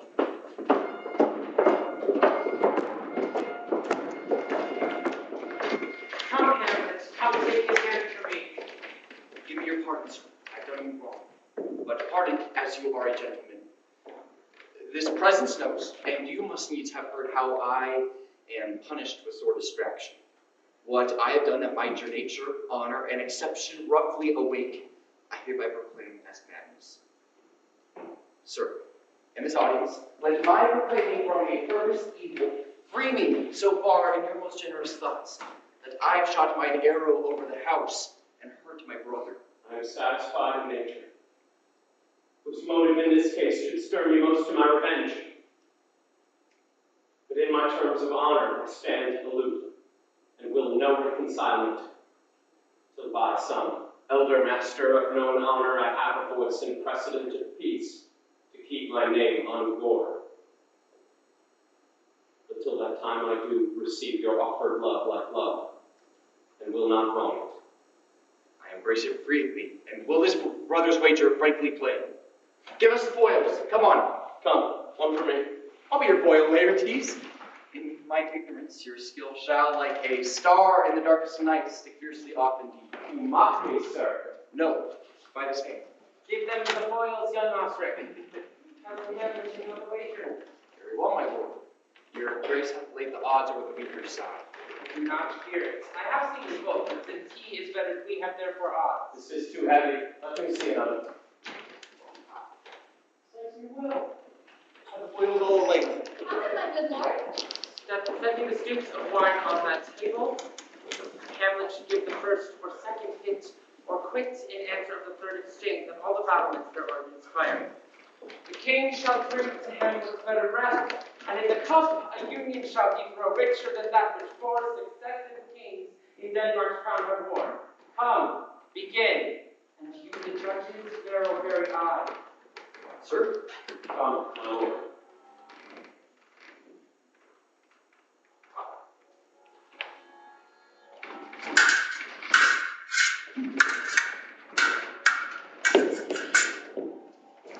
One. No. Judgment. A hit! A very powerful hit! Well, again. Say, give me drink. Hamlet, this pearl is thine. Here's to thy health. Give him the cup. I'll do this bout first, instead of by a line. Come.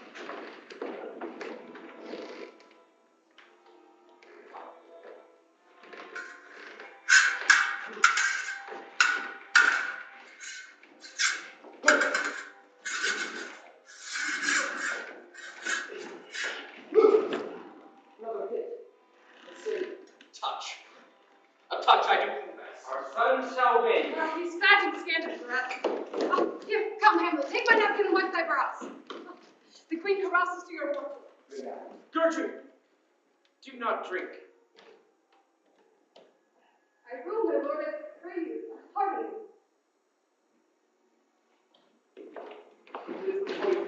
It's too late. I dare not drink yet. I must. Come, let me wipe thy face. My lord, I'll get him now. Do not think it. And yet 'tis almost against my conscience. Come to the third Laertes of Galley. I pray you, please give us silence. I'm a good people want to. Say you so. Come on.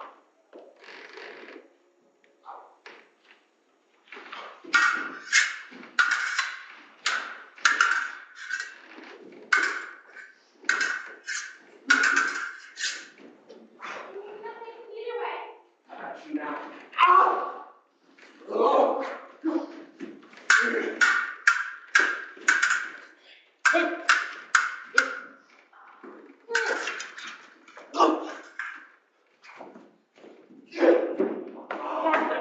Stand there, Tom! Again! Oh, well done, the queen! How? I bleed on both sides. How is it, my lord? How is Laertes? I as a woodcock to my own snare, husband. I am justly killed with my own treachery. How does the queen? She swoons to see them bleed. No! No! The dream. Oh, the dream. Oh, my sweet Hamlet. The dream. The dream.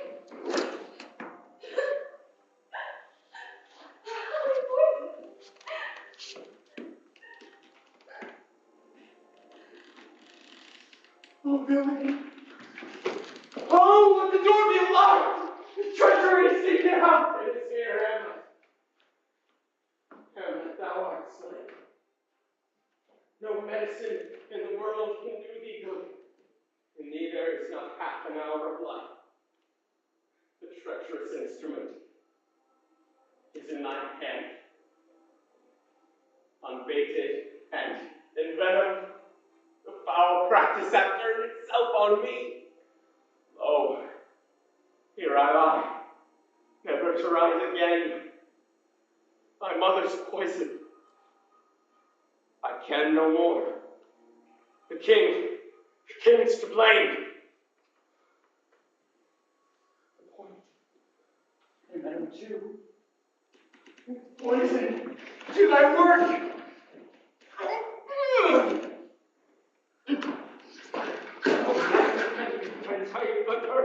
Thou incestuous, murderous, dead dame! As I union here, drink out thy potion, follow my mother!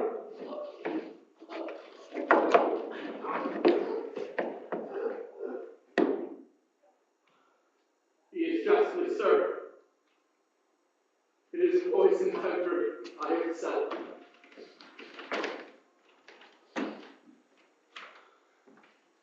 Exchange forgiveness with me. Noble Hamlet. Mine and my mother's death come not upon thee, nor thine on me.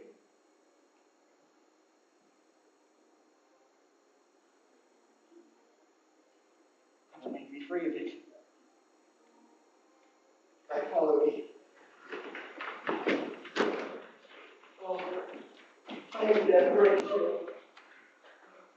Rachel, Queen, adieu. You that look pale and tremble at this chance, that are but mute or audience of this act, I have time is this no sergeant, death is strictly his arrest. Oh, I can tell you. But let it be. Where is you? I am dead. Thou livest. Report me and my cause a right to the unsatisfied. Never believe it, I'm more an antique Roman than a Dane. Here's yet some liquor left. Here it comes. Let's go, my son of heaven.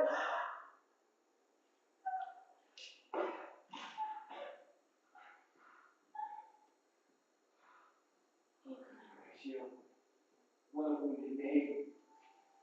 Escaping thus unknown shall live behind me.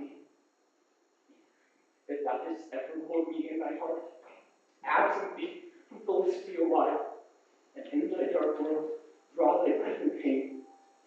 my sword. What warlike noise is this? Fortune brought us with conquest comes from Poland to the ambassador from England against this warlike folly. I die, Horatio. The potent poison does overcrowd my spirits. I cannot live to hear the news from England, but I will prophesy of the election lights my fortune brought. He hath my voice to tell him of the episodes, more and less, which have occurred. The rest is silent.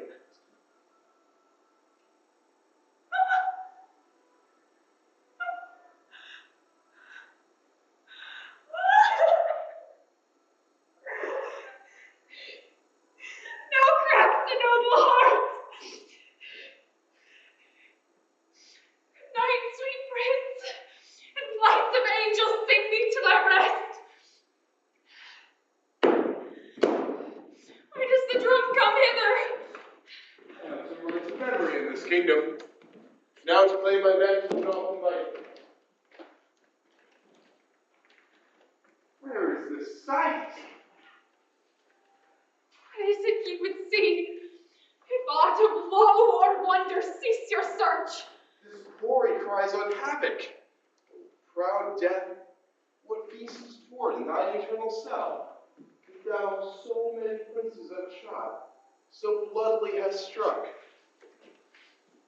Sight dismal. You from the Poland wars give order that these bodies high on the stage be placed to view, and let me speak to the yet unknowing world of how these events came about.